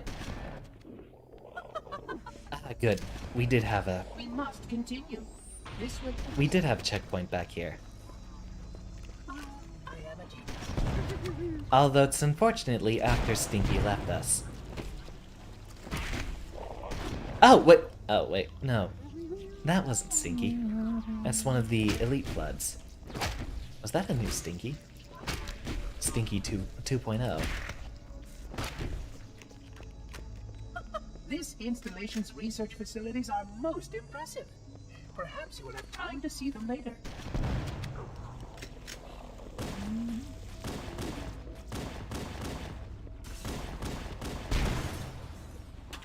And karma a bitch. Yep. Stinky got his friends to ambush me in the parking lot after his death. A little posthumous revenge for him.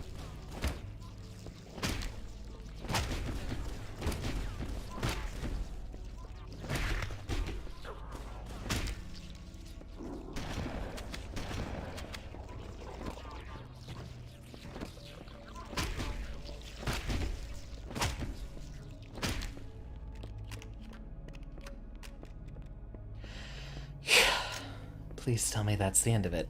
It is not.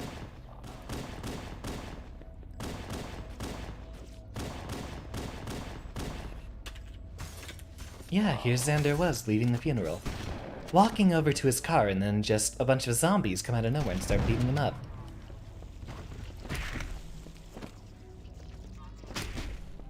Not even the usual zombie trope of clawing someone to death and devouring their flesh. No, those zombies literally just beat me up. Left me a message. Needed to teach me something to remember. That way I'd never sleep at ease again. With no closure. I'll be scared for the rest of my days. I'll forever regret those insults I made to him.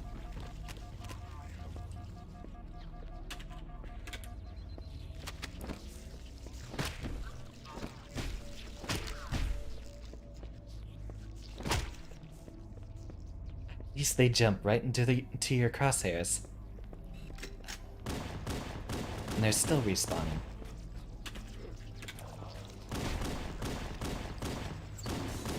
Maybe, and we do see a few of their corpses seeming to vanish. Maybe they do actually respawn if we go too far. These guys are awfully persistent this time.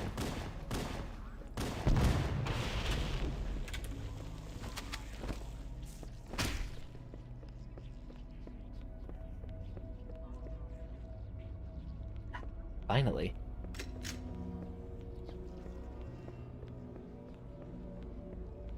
Teaches an ex-delinquent.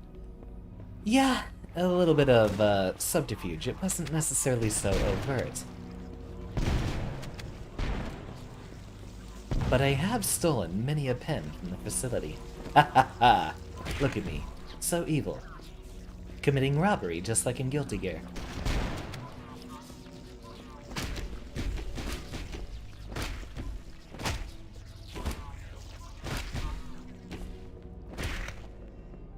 Surely I am a fiend for stealing writing implements, right?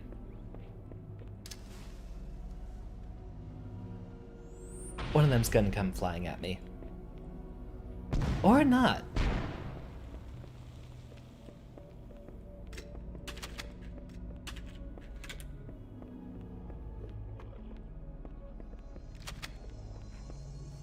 These sentinels will supplement your combat skill. Says, okay, finally you have the assistants showing up. At least a Class 12 combat skill. Your current model only scans as a Class 2, which is ill-suited for this kind. Pardon me. A plasma conduit breach in Section 5524 has disrupted power flow to a gravitic main. Spark, you're talking like I have any idea what you're saying. I don't know your protocols or your class 2s. Well, we are finally about a third of the way through. We're gonna have to go on 3 separate elevator rides here. I will be back in just a moment. I think it's time for that first break. Whew. I will be right back in just a few.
And we are back.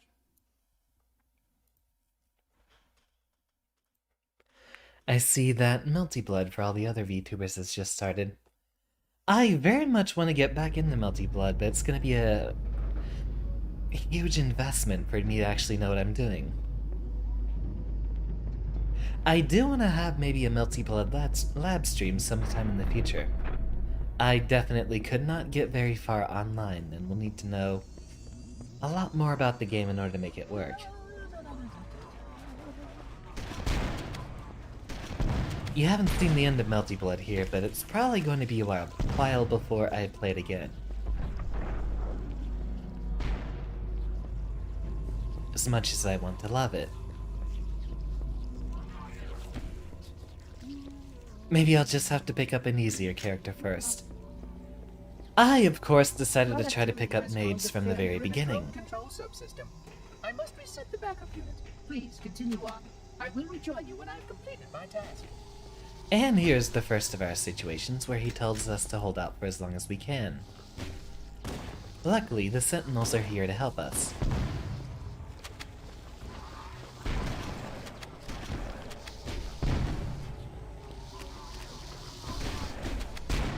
Hide around the corner.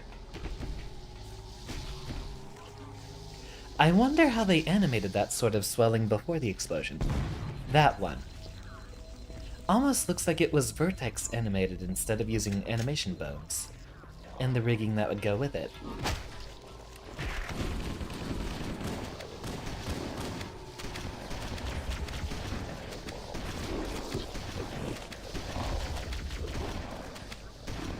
Only game I can immediately think of that uses vertex animation specifically, you should all know. That, Crash Bandicoot game. Or maybe the entire series. I never owned a PlayStation.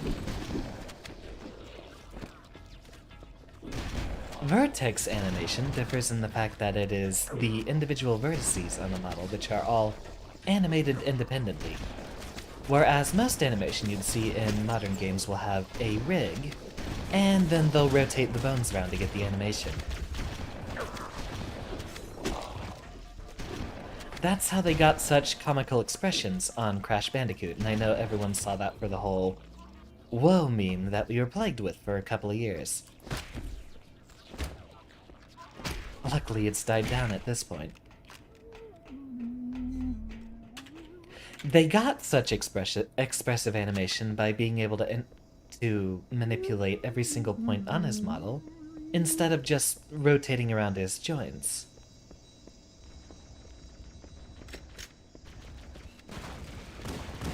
Very interesting case in Guilty Gear, and with any of more of Arc System Works' recent games since 2014. They do use bone animations, but they do have also a lot of model swaps that they do in-game.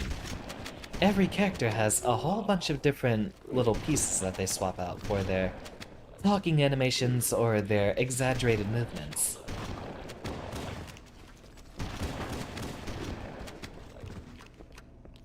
They also render the models with a blend of perspective and, orthogonal views? Perspective is akin to how you would view things in real life. Things will sort of bulge out as they get closer to the camera, whereas orthogonal will basically render the same image no matter how much of a distance it is. A little difficult to describe with words, but if I ever start using three-dimensional modeling software on stream, that is something very easy to show. Orthogonal is how you can very easily represent something that's supposed to look 2D in 3D. But given that stride, they are trying to mix them together.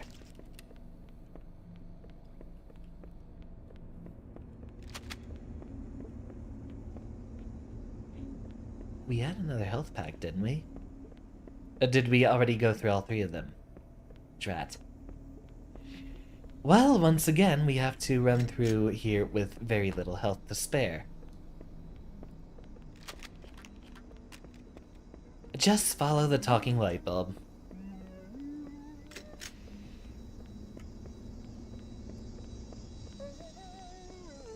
The Sentinels can use their weapons to manage the flood only for a short time. Speed is of the essence. No, I'm pretty sure they have infinite ammo. If they only have a limited capacity, why not explain how? You love over-explaining things, Spark. What are you hiding from me?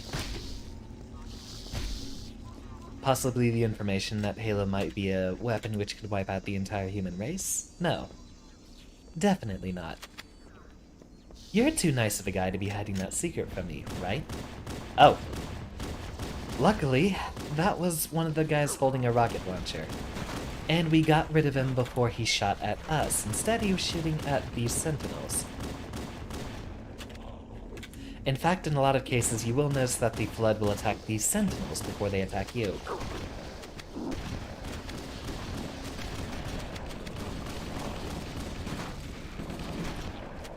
I can't remember where I first read that.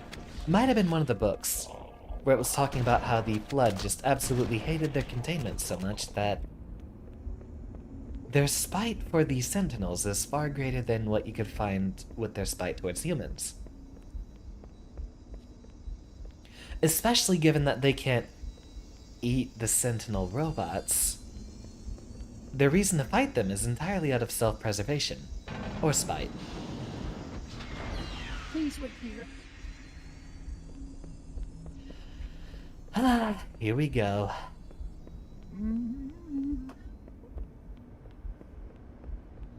Why can't we just take the elevator ride straight up there? That'd be so much easier.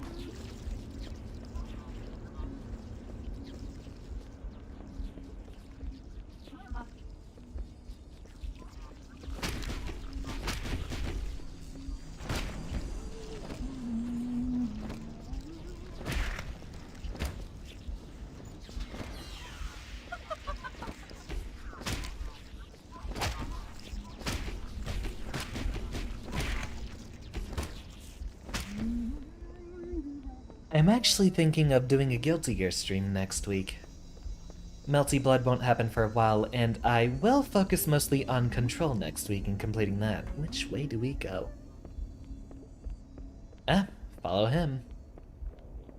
Although there might be some equipment over there.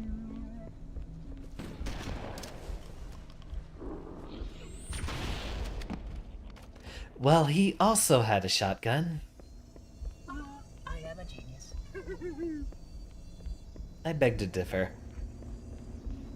There's only one genius in this room, and that's me.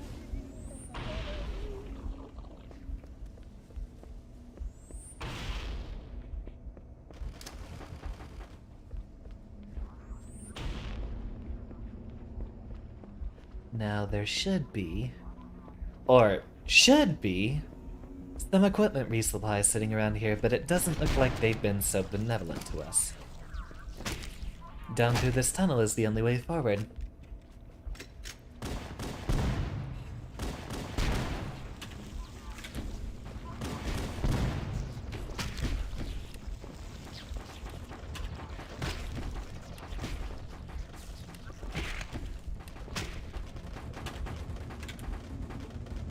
The heck? Oh. There's another weapon stuck inside the wall. I don't think I ever noticed that happen in the original Halo when I was playing it on the Xbox. I've only seen it after coming back to the MCC, where there would be a weapon stuck in a physics glitch inside a wall. There's actually a skull for the second Halo, which lowers the physics gravity and physics mass of a lot of objects, so everything flies a lot farther after suffering from explosions. Very fun to play with. Oh, great. Start running.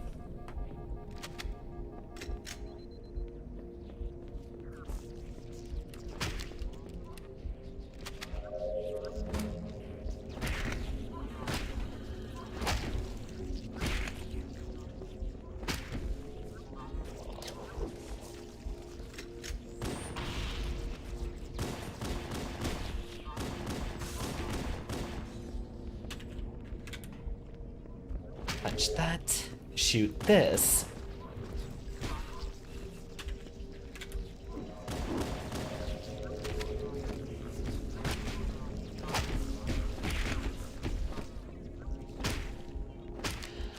I'm so grateful for the fact that they pop. Means that one melee swing can kill a few of them. I think we're roughly getting to the Your halfway environment point. suit should serve you well when the flood begins to alter the atmosphere. You are a good planner. When the flood begins to alter the atmosphere, excuse you. I guess that explains how they took over Africa so easily in 3.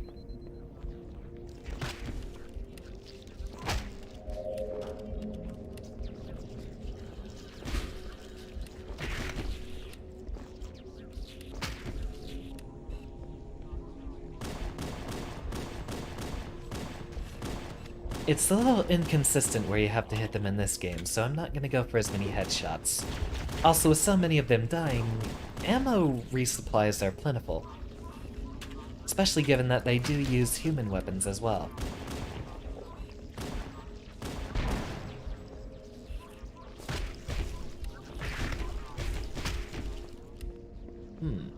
Wonder why they only explode one at a time. Like that. That's weird.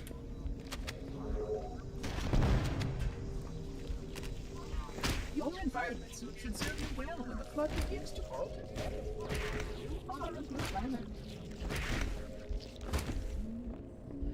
So he says we're a good planner now, but then he says that we came underprepared with our Class 2 weaponry. He seems completely ignorant to the fact that we don't even know that we're here.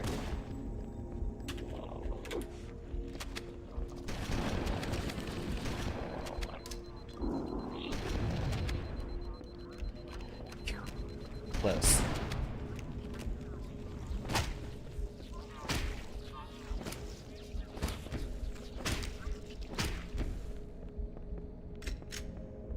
Two hours. This is where a stream would normally be starting, but unfortunately we still have to deal with another hour at the very least of this level. I was about to say, there better not be anyone with a shotgun behind me. No resupplies back here either.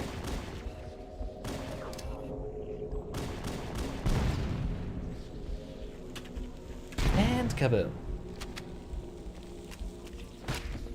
Certainly makes them a lot more annoying if they just fly everywhere after the grenades hit.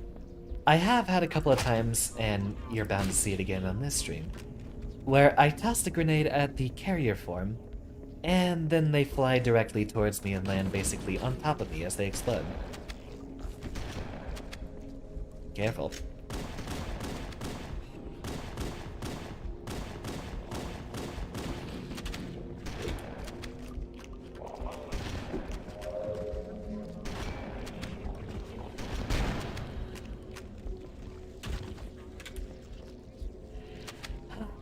Not much longer.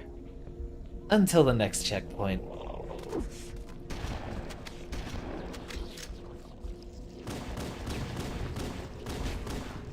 Low ammo, exactly what I didn't want to see happen. And we just ran over the plasma rifle we should have been able to use. Oh, hey! We have another guy here. You're way uglier than Stinky was. Pick up this for now. We don't have to worry about finding individual ammo cases in here. All the enemies drop weapons for us. In fact, I don't even think you find a single human corpse left here, do you? Like there wasn't any implication that some of the other human soldiers got here before us.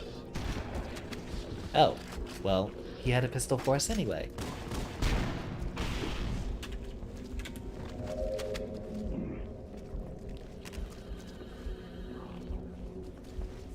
I'll just skip straight to the point. Your name is Ugly, because that's all you are.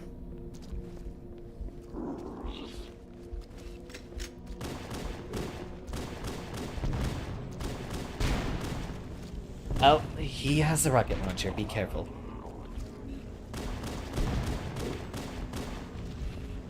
And I think we got him.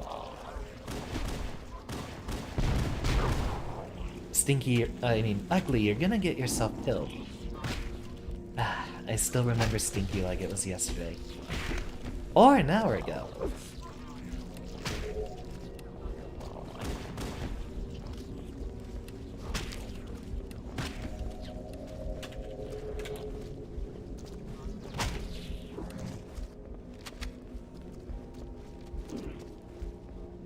Are they done coming out of the walls? Only 2 rockets.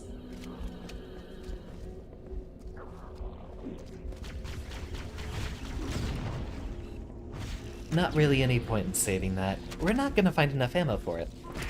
And this is more of an endurance fight rather than having to fight something big.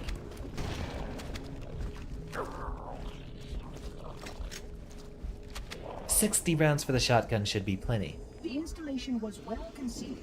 It is surely the only way to end the blood. Yikes. Start running. Man, corner yourself. This is a great idea.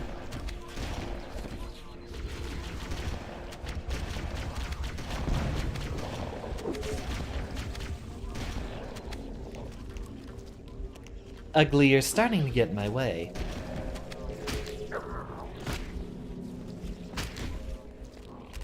I'll have to put you in timeout if you keep this up. Although here I guess it would be called detention.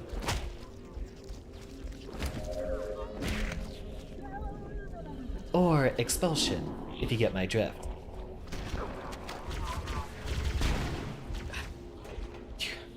Okay, maybe enough goofing around. And I think he's gone. That time it wasn't my fault.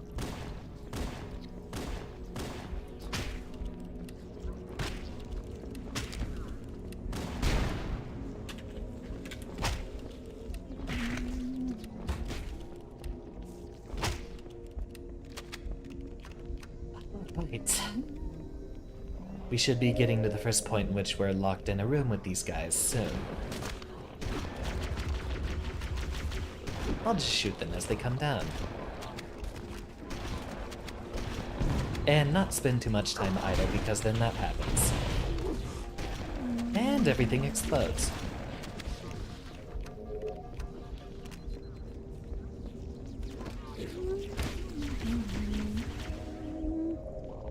Wait for it. Got him.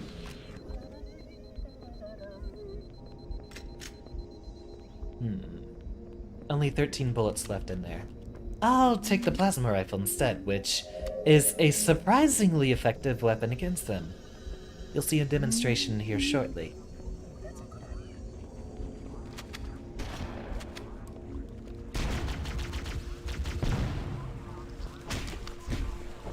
Especially since you don't have to reload. You can space out your shots enough to where you don't have to worry about overheating so soon. Yeah, I hate the flood too. Funny enough, in Halo 1 they're actually a bit easier to get rid of than the Covenant, in my opinion. For a game that rewards playing slowly, these are the enemies you're supposed to play slow against.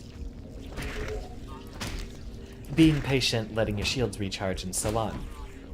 Versus the Covenant, especially the elites and all of their recharging shields, it's a lot more of a problem. Because with them, you have to get their shields down and then quickly finish them off. You can't play too patiently against them, or you'll just plain run out of ammo.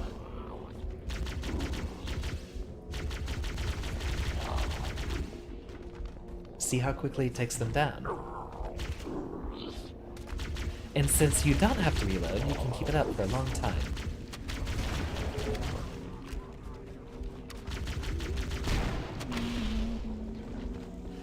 Maybe be very careful about exploding those guys right next to me in case they're standing over a grenade or two.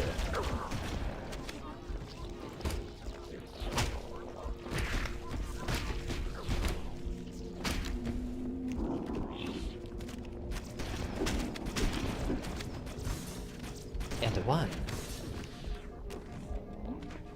Pull back, pull back. There we go.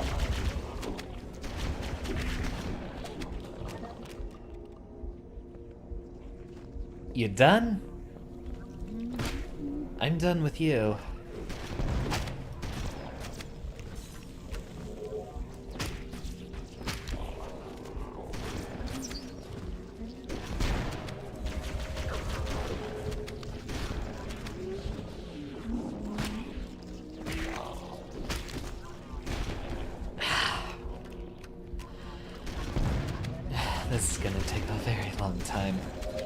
And I know the next level is actually the worst one, so I think this is the only level we'll be able to play tonight.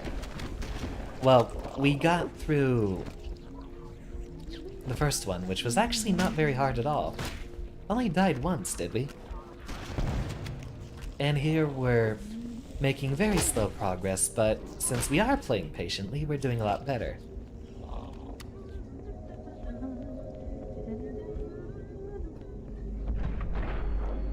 There, now I think we're 2/3 of the way through, right?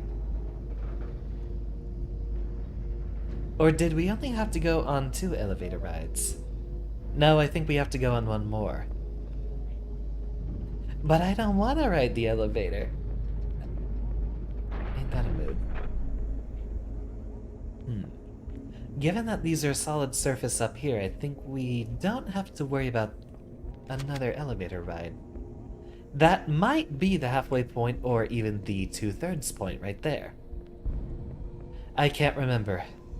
Every section of this level is the exact same layout, so I don't have a good record of what's supposed to be the halfway point. Currently on the installation is responsible for releasing the flood.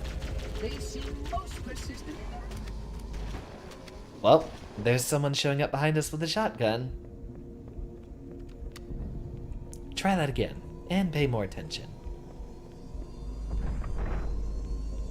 I would conjecture that the other species currently on the installation is responsible for releasing the flood. They seem most persistent in their attempts to access restricted areas. Talking about the cubbies, of course. Maybe turn on that flashlight and we'll have a bit of a better view. Actually, you know what? I don't think it was any source of, canon Halo information. I think it was actually that one Halo mod that let you play as the Flood, where it had the representation of the Flood absolutely hating the Sentinels. Or rockets. We'll make use of them quickly and discard it.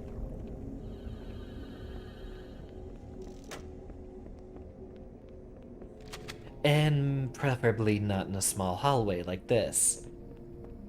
Or maybe this is perfect.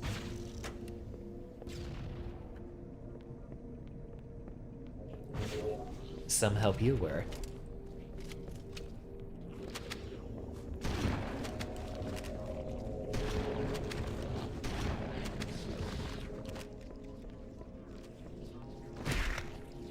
They're all over the walls.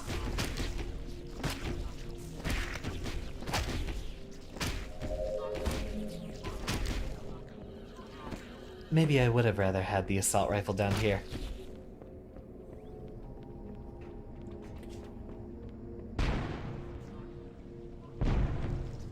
Easy, easy. I saw that coming and I was just trying to build dramatic tension. Makes for all that better of a performance, right?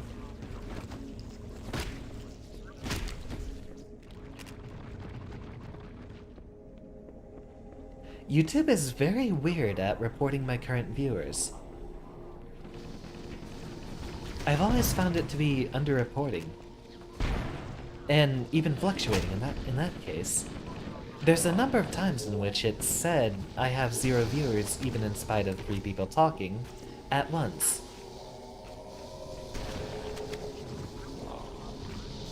I keep seeing that number go up and down. And yet people keep talking again. Still, I've overall found the experience a lot better than streaming on Twitch. Twitch doesn't leave me to be discovered by anyone. Only time really was a raid. And that was just because I was one of probably only 2 people playing Noida at all at the time.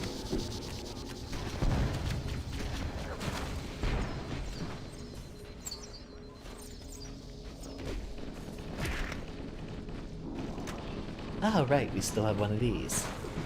Technically 2.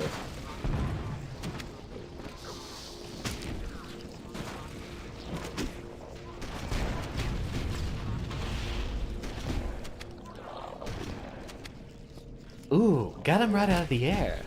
Nice one.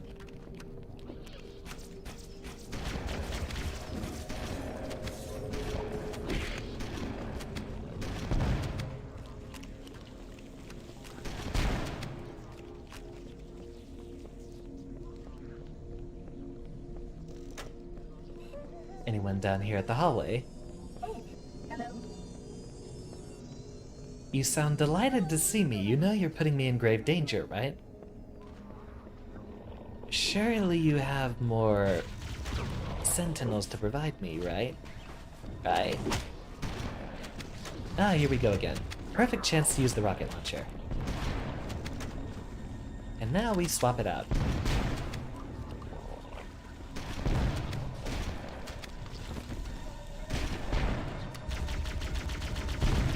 Here's where they put the horror music back in, but I seem to be doing a lot better this time.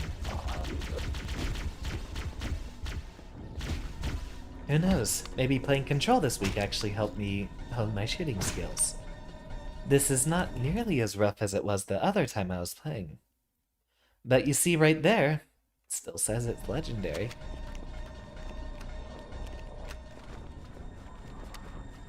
Right, this was the hard one. I think.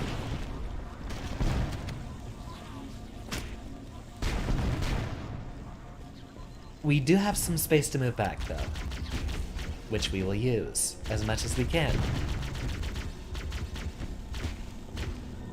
Ah, checkpoint. Helpful. And when we're on at least half of our health instead of the bare minimum, I think we'll make it. I see the red dots in there. I know you're still wandering around. Unless it's literally only the tiny guys left. Not that bad at all.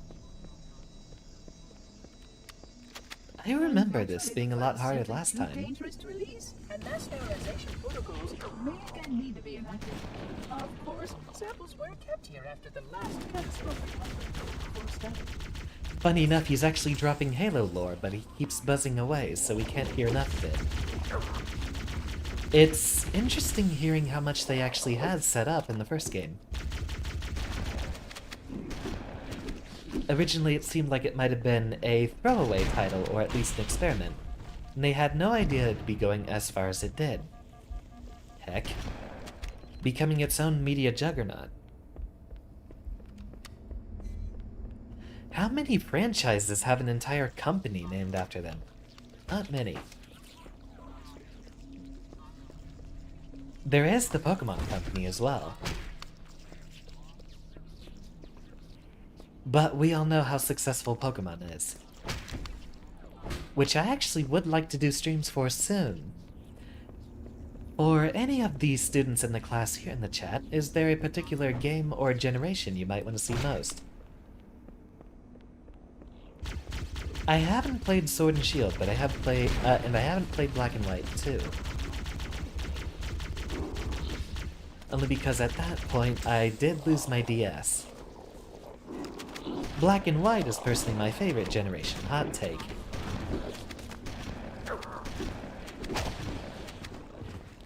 Ooh, wait. Is that how I get views on this channel? I could make a very controversial... Oh, wait a minute. Is Stinky back? You grew an arm. Hi, Stinky. How you doing? Oh, yikes. You're even worse in HD. Let's turn the graphics back. Black. 5th generation is absolutely my favorite. I could make a controversial video essay in which I say 5th generation is the absolute best Pokemon has ever been, and I don't know, maybe say some things to make people really angry, like Gen 1 sucks, which I don't believe, but it definitely has a lot of shortcomings in retrospect. Such as every rock type. I don't think there's any mono rock types in the first generation, right? A lot of redundant dual typing. Every grass type except Tangela is also a poison type, so that counts for the Oddish line and the Bellsprout line. And of course everyone's favorite starter, Venusaur, Bulbasaur, and Ivysaur. Yeah, I could really get people mad if I made a video essay on why 5th generation is the best. I mean, it's completely subjective, entirely. But if I present it as an objective truth, I'm gonna rile some trousers. But that would get some more people having eyes on this channel. There is no such thing as bad publicity. Allegedly. But I've seen enough The Oh installation is no. specifically built to study and contain No, the this bug. is the part. Their survival as a race was dependent upon it. Right? I am grateful to see that some No, of them not yet. survived to reproduce. My PTSD is showing up a bit too much. I thought there might have been one section where we just get locked into one of these rooms with very little space to maneuver. On second thought, maybe I just wasn't good enough. I only played it again a year ago on Legendary for the first time.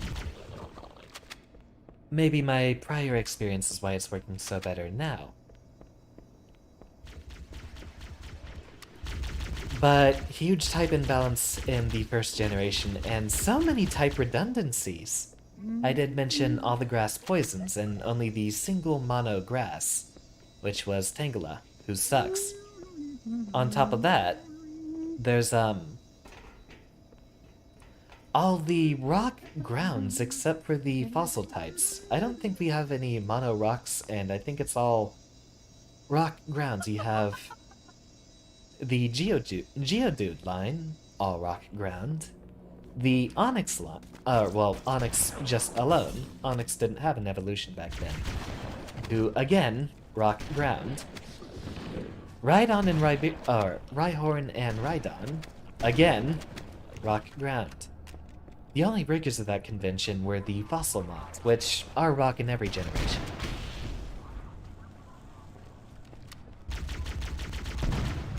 Heck, the entire generation is full of type redundancies. All the electric types available basically were monoelectric. If I remember correctly, steel didn't exist, so Magnemite and Magneton were also monoelectric.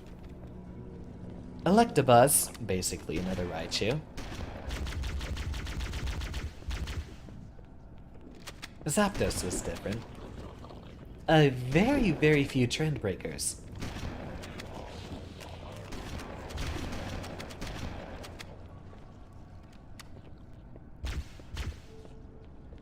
Could start an anime debate.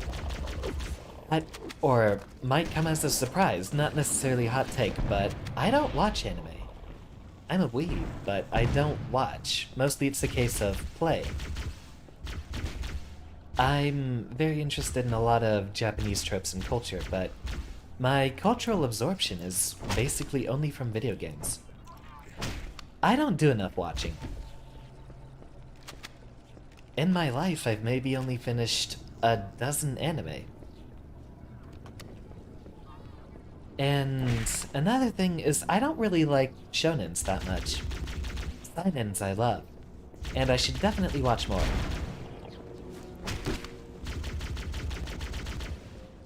Rolling your eyes, huh? Actually, you're onto something. I could make people a lot angrier if I talked about DBZ and Naruto while knowing very little about either.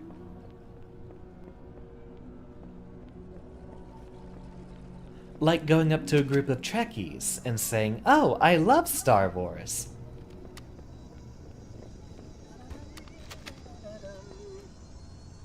Does anyone remember Homestuck Trolls?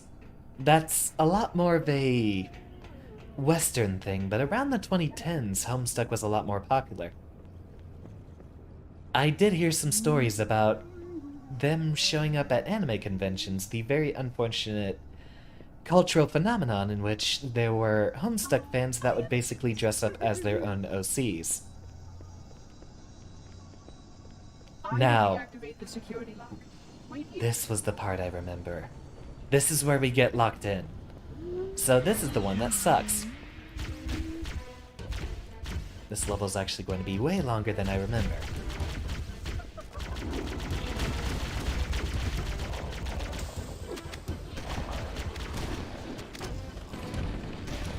We'll have to make a lot of use of our explosives.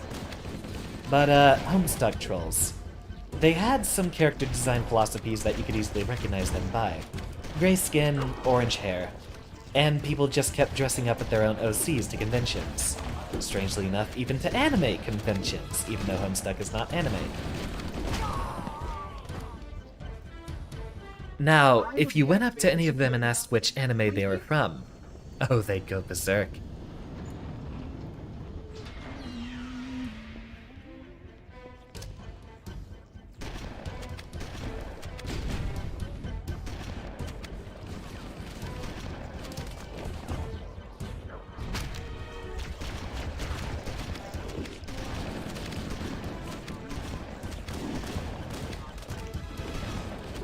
I did actually watch a bit of DBZ when I was a kid, but I don't remember any of it. This is the part where we die the most. Hold on, I'm gonna need a drink.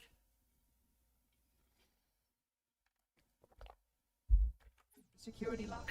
Wait here. Alright. I think camping up top was one of the more effective strategies. From here, you have a good perspective and can throw grenades into one of these ports. You leave yourself to get cornered too much, like what I'm doing now.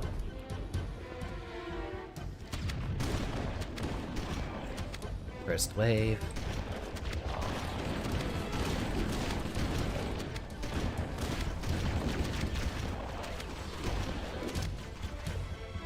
Swap out.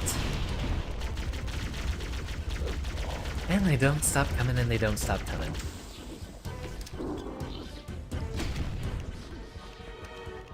Panic reload, melee you. Shields recharge. Alright. We're back up to speed.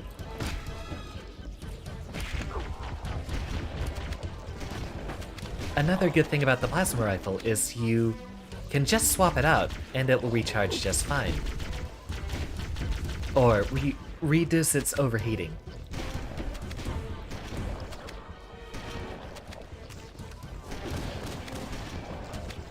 The right video essayists seem to get pretty popular, so that might be an interesting way to expand a YouTube channel.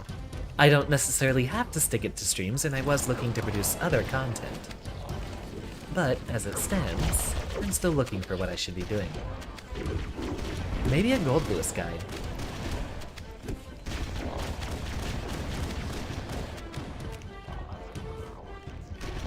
I don't see enough Gold Lewis content on YouTube from people trying to talk about how to play the character properly. I've got a few tricks up my sleeve, and from studying something such as frame data, got a couple of things I can teach myself. Please stay close. Time is short. Gold Lewis is absolutely fun to play. And getting a few more people into it, I'd like it.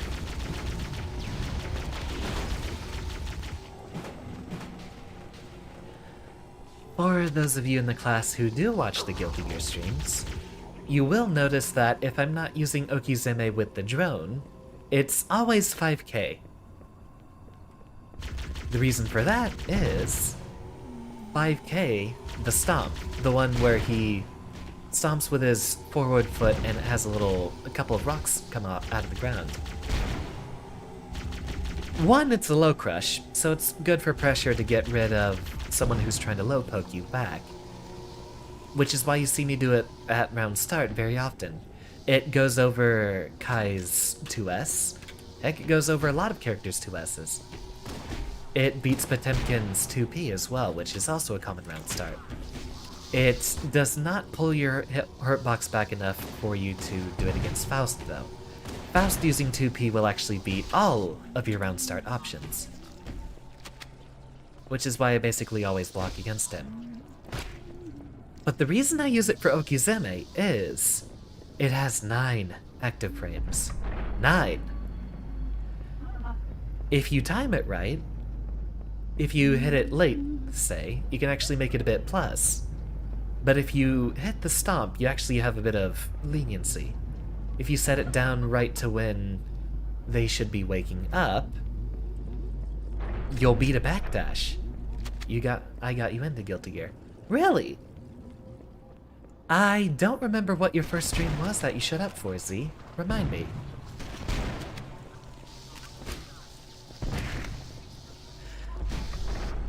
Oh, you main Eno. I actually considered maining her for a while, especially during my character crisis at the beginning of the game. Before Goldlewis showed up, which only did take, what, 1 month? I was thinking about playing her. Ah, you did first show up for Guilty Gear. Well, wonderful. Glad I could make it a lot more interesting for you.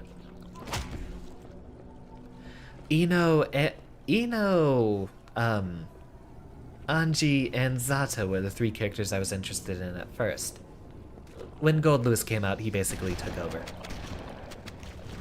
I always love characters that have huge damage and big punishes. And pressure. I think those are the characters I lock onto the most.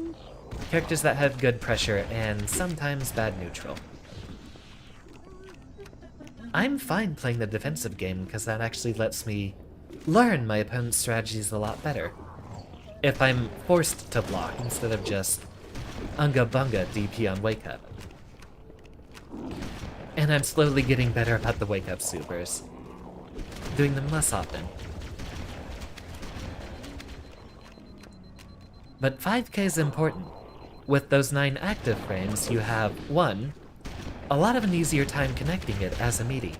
But 2, it has enough active frames that it will hit someone's backdash. If someone does a reversal backdash on Wake Up, that beats options such as Close Slash or, in some cases, 2P, which you'll have enough time to hit them with something afterwards, but it will still dodge the attack. There's a lot of backdash happy characters, Nagos for example. Nagoriyukus are definitely most guilty of it. That will just backdash on Wake Up as much as they can. And 5k has its hitbox last long enough that you'll still be able to hit them. Now, it doesn't have nearly enough block stun, so if someone actually does block every time on Wake Up, Close Slash is a better option. It has more block stun, so you can create a more meaningful frame trap using 862 or 268, 842, so on and so forth. A lot of that pressure you see me doing on Wake Up is extremely fake.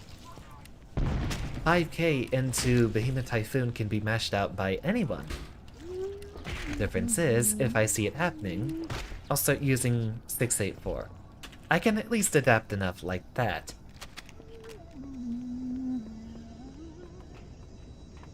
Seems a lot of the mileage I get in the Goldlewis matchup is people not knowing how to fight him. That's right, here it is. We get locked in here again, I believe. Although we do have that tunnel out, so I think this one might not be as bad. Oh boy. We're dead.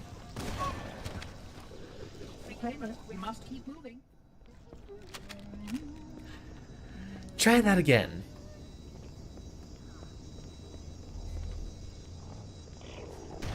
Have we fought before, Z?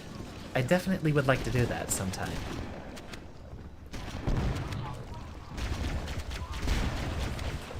Where did all of you come from? Alright, first things first. Check to see if enemies did respawn in here. No. So they really will only spawn once I start getting them to come from here. There we go. Step 1. Step 2. Clever grenade toss.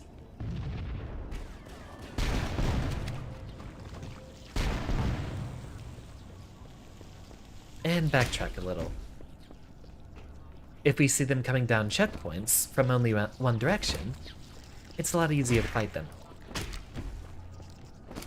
I'm also less concerned with reaching Celestial. No, you're still learning combos. Gotcha. Take your time. But I am somewhat unconcerned with reaching Celestial at this point. It's mathematically very unlikely I actually get in.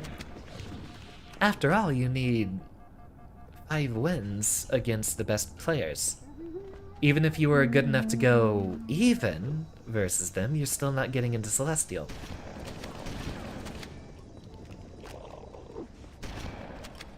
And unfortunately, since I play Goldlewis, I can't be carried by my character. I'm only carried by the lack of matchup knowledge from other players. How did you all respawn? Alright, we'll have to camp in the tunnel.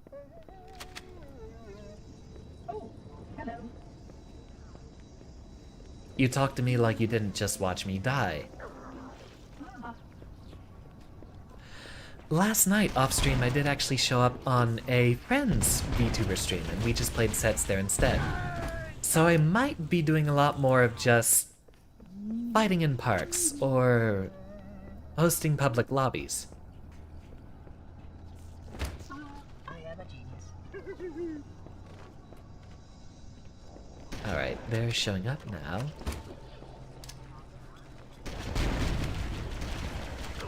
Come on, get through. Shotgun you so you explode and I can move fast. I'm dead. Let's see how I can last up here first instead.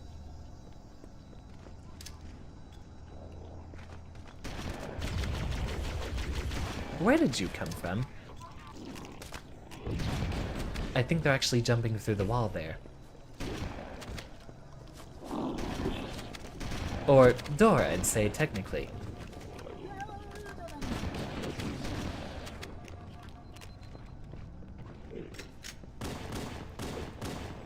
See if I can find another plasma rifle since we have to hold out here.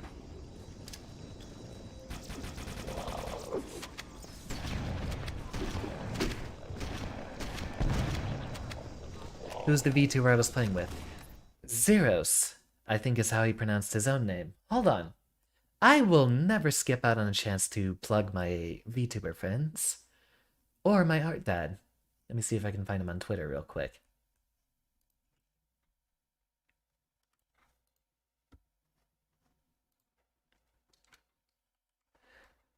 Always looking to shill.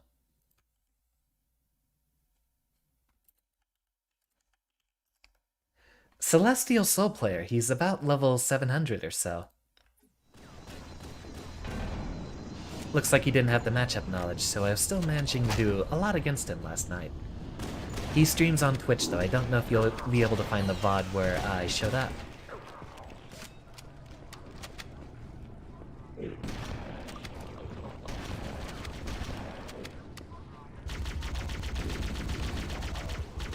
Good Soul Player does a lot of PRC setups. So it's a bit of a pain whenever he does have meter, because it's hard to keep him off of you. He'll just vortex right back in. And he'll PRC when he gets close, in case he doesn't actually hit you. Or if you jump. I really ought to do more sweeps in neutral. Versus him, at least. I did get outside of the habit of throwing out drones in neutral or after a burst very quick. If you burst versus Soul, he has enough time to vortex you if you're trying to throw up a drone against him. The Flood are already hard at work repairing your vessel. Its parasitic nature blocks the Flood's intelligence. Oh boy.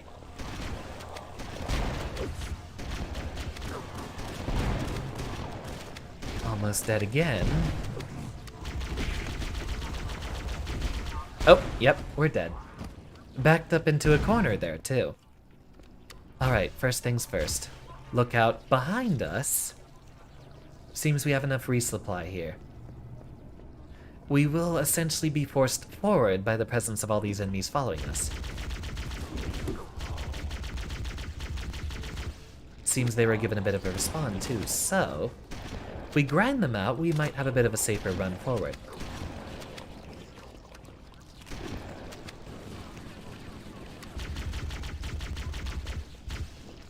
Luckily, for the most part, they're poor shots.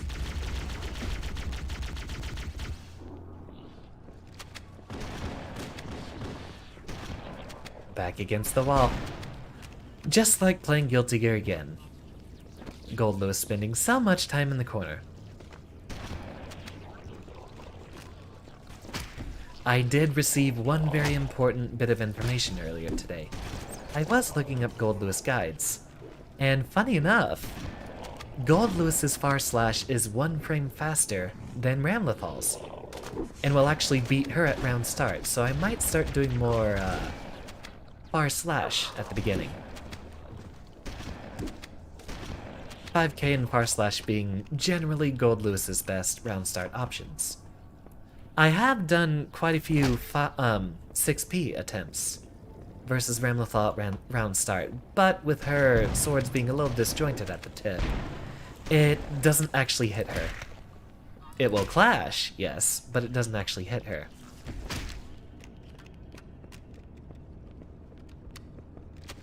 Behemoth Typhoon, the 684 will beat jump attempts though. That is another little tidbit. You will see me basically every time that I get a knockdown in neutral with 684. I immediately drone and 684 again. After the first 684 Behemoth Typhoon, the one that knocks them straight up for Okizeme, that gives you enough time on that hard knockdown to set up a drone, and the following Behemoth Typhoon will clash against DPs if you're far enough, and straight up hit them out of their attempts to jump, or basically force them to block. And that always guarantees that they'll have to block the first few hits of the drone, although it might knock them a bit too far back. You don't get enough of a follow-up, but you do get some corner carry off of it. One thing I should do is a lot more safe jumps, such as doing an air dash JH instead of trying to set up drones. Drones might be better if I just wait until they're level 3 every single time.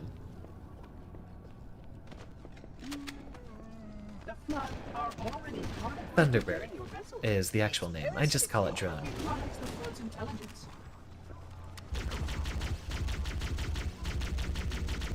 Let's see if we can make some of these guys explode before they get too close to be a problem.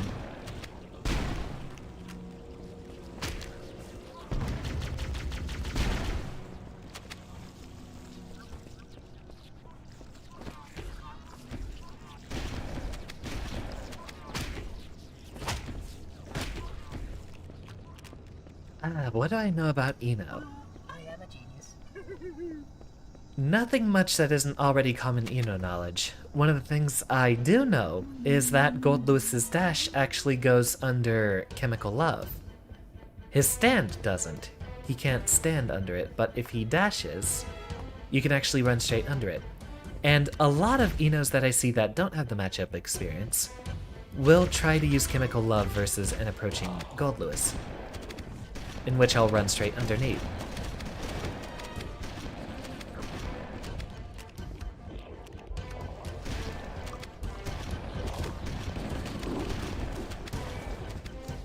Here we go again. On so little ammo. But we have plenty of grenades. We'll use those instead. This guy running at us like an idiot. And we got ourselves a plasma rifle. We are back in business.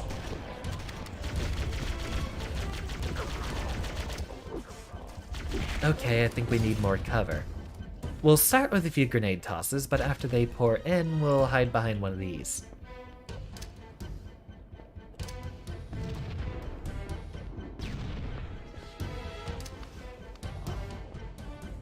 Did you drop a weapon?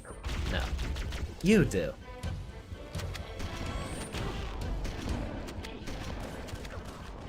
Hide behind here real quick.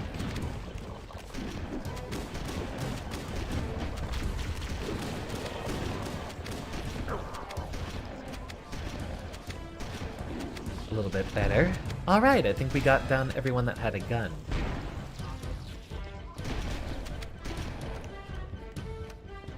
And a whack. Just walk through them because we're looking for a weapon first. There we go. And we can just outrun these guys. They're not going to be a problem back there.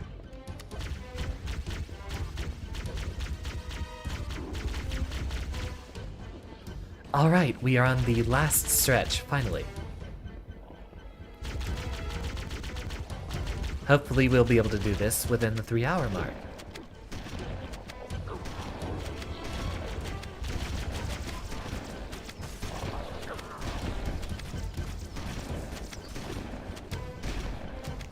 And so far, faring a lot better.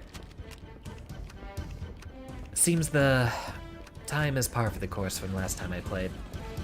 About 2 hours on Library, and it might be 3 on 2 Betrayals. I am not looking forward to that level. Fun! But incredibly hard.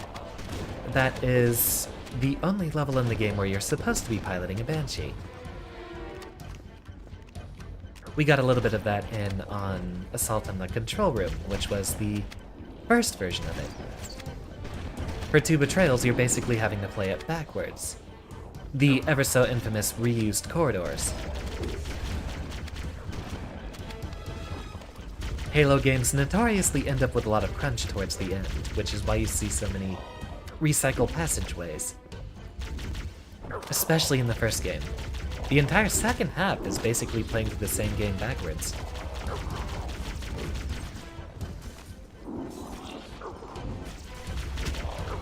I do not have my shotgun anymore, so we might be in trouble. We are. Profiteering. Isn't that supposed to be an achievement for killing Covenant? Well, that throw sucked. That one was incredible, though.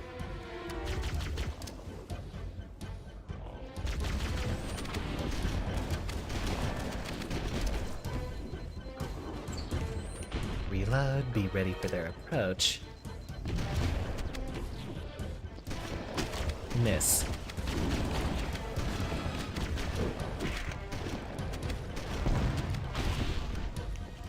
And we are down to 2 bars of health. Wonderful.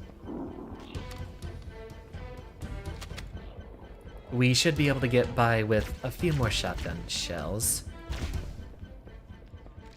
Ah, there's more. Alright. Now I think we can make this work. Although I also think we can just run straight towards them, right? Maybe not with how many there are.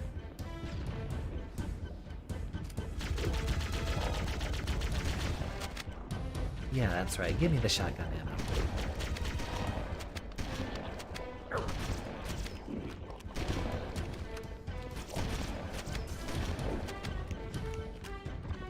I think there's that part done with. We'll see if we can navigate around this side instead.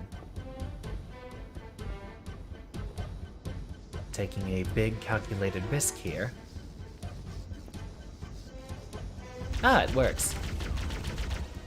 Get their attention while we're back over here. And we have a bit of a better spot to camp them. We cannot run straight out there because all of them are combat forms. And they have a lot of weapons. We'll get shredded to pieces. So we do have to play defensively here if we want to win.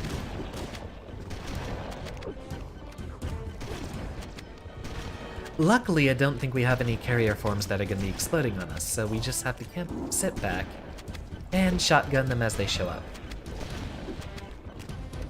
Plenty of ammo since a few of them dropped for us.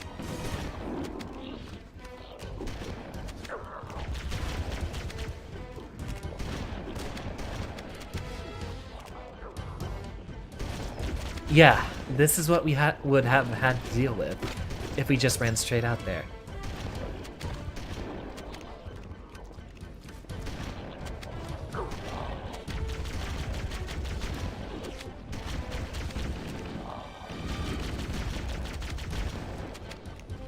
Luckily, you can reload 1 bullet at a time with a shotgun.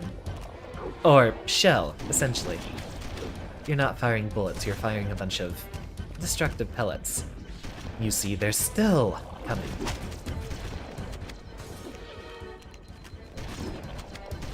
The key is not to grow impatient. Alright, is that it? That is not it, but that guy's also not going to be a problem. Especially not from back there. I think there's actually a skull if you go to the very other side of this platform. Or on the other side of the huge ring here. There's another secret to discover. Your surrounding units will deactivate when we reach the ground floor.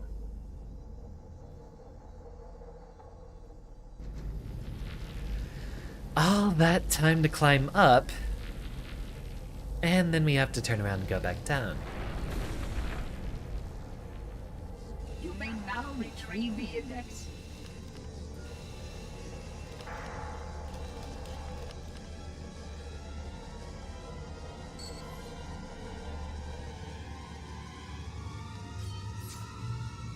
The MacGuffin. Excellent. Protocol requires that I take possession of the index for transport. Your organic form renders you vulnerable to infection. The index must not fall into the hands of the Flood before we reach the control room and activate the installation. The Flood is spreading. We must hurry. Well, there you have it. The most infamous level in the game. Although in my opinion, the one coming up is far worse. And just to make sure we have proper pacing for the next time, I'll leave us to watch the opening cutscene for the next stream, instead of letting it play at the end here. So, looks like at this sort of pacing we might have 2 streams left for Halo Combat Evolved. That should occupy the next couple of weeks, and hopefully we'll be prepared for Halo Infinite coming out in December. I need to check the release date on that. It might be late enough that I could have enough time to get through, say, Halo 2, possibly. No. Halo 2 is far, far worse. Especially on Legendary, which I'd like to at least leave as a personal accomplishment on this channel. Let's see. So far, checking the votes again, it seems as if we're stuck with Terraria for tomorrow.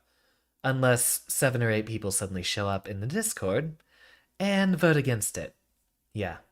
We have 1 vote for Guilty Gear and 5 for Terraria, so that will be our stream for tomorrow night. Terraria, and then next week, expect playing Control and probably finishing it. Might be basically a repeat of this week for next week as well. But I'll see if I can throw in a Guilty Gear stream, because I miss it.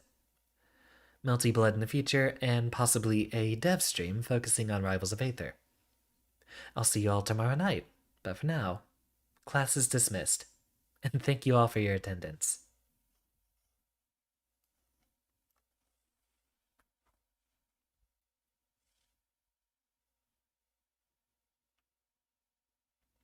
Good night, Z. Very happy to see you return. Always. That's the only metric I really care about is returning or concurrent viewers. Not the subscriber count or follower count on Twitter, all that stuff. I have more people showing up here than anywhere else. Only about 20 followers on Twitter, or, well, only 30 followers on Twitter, and then 20 or so on Twitch. Here, actually, we've been getting quite a few subscribers lately. There might even be more showing up for Terraria, so we are currently looking at our most successful month here. It only gets better.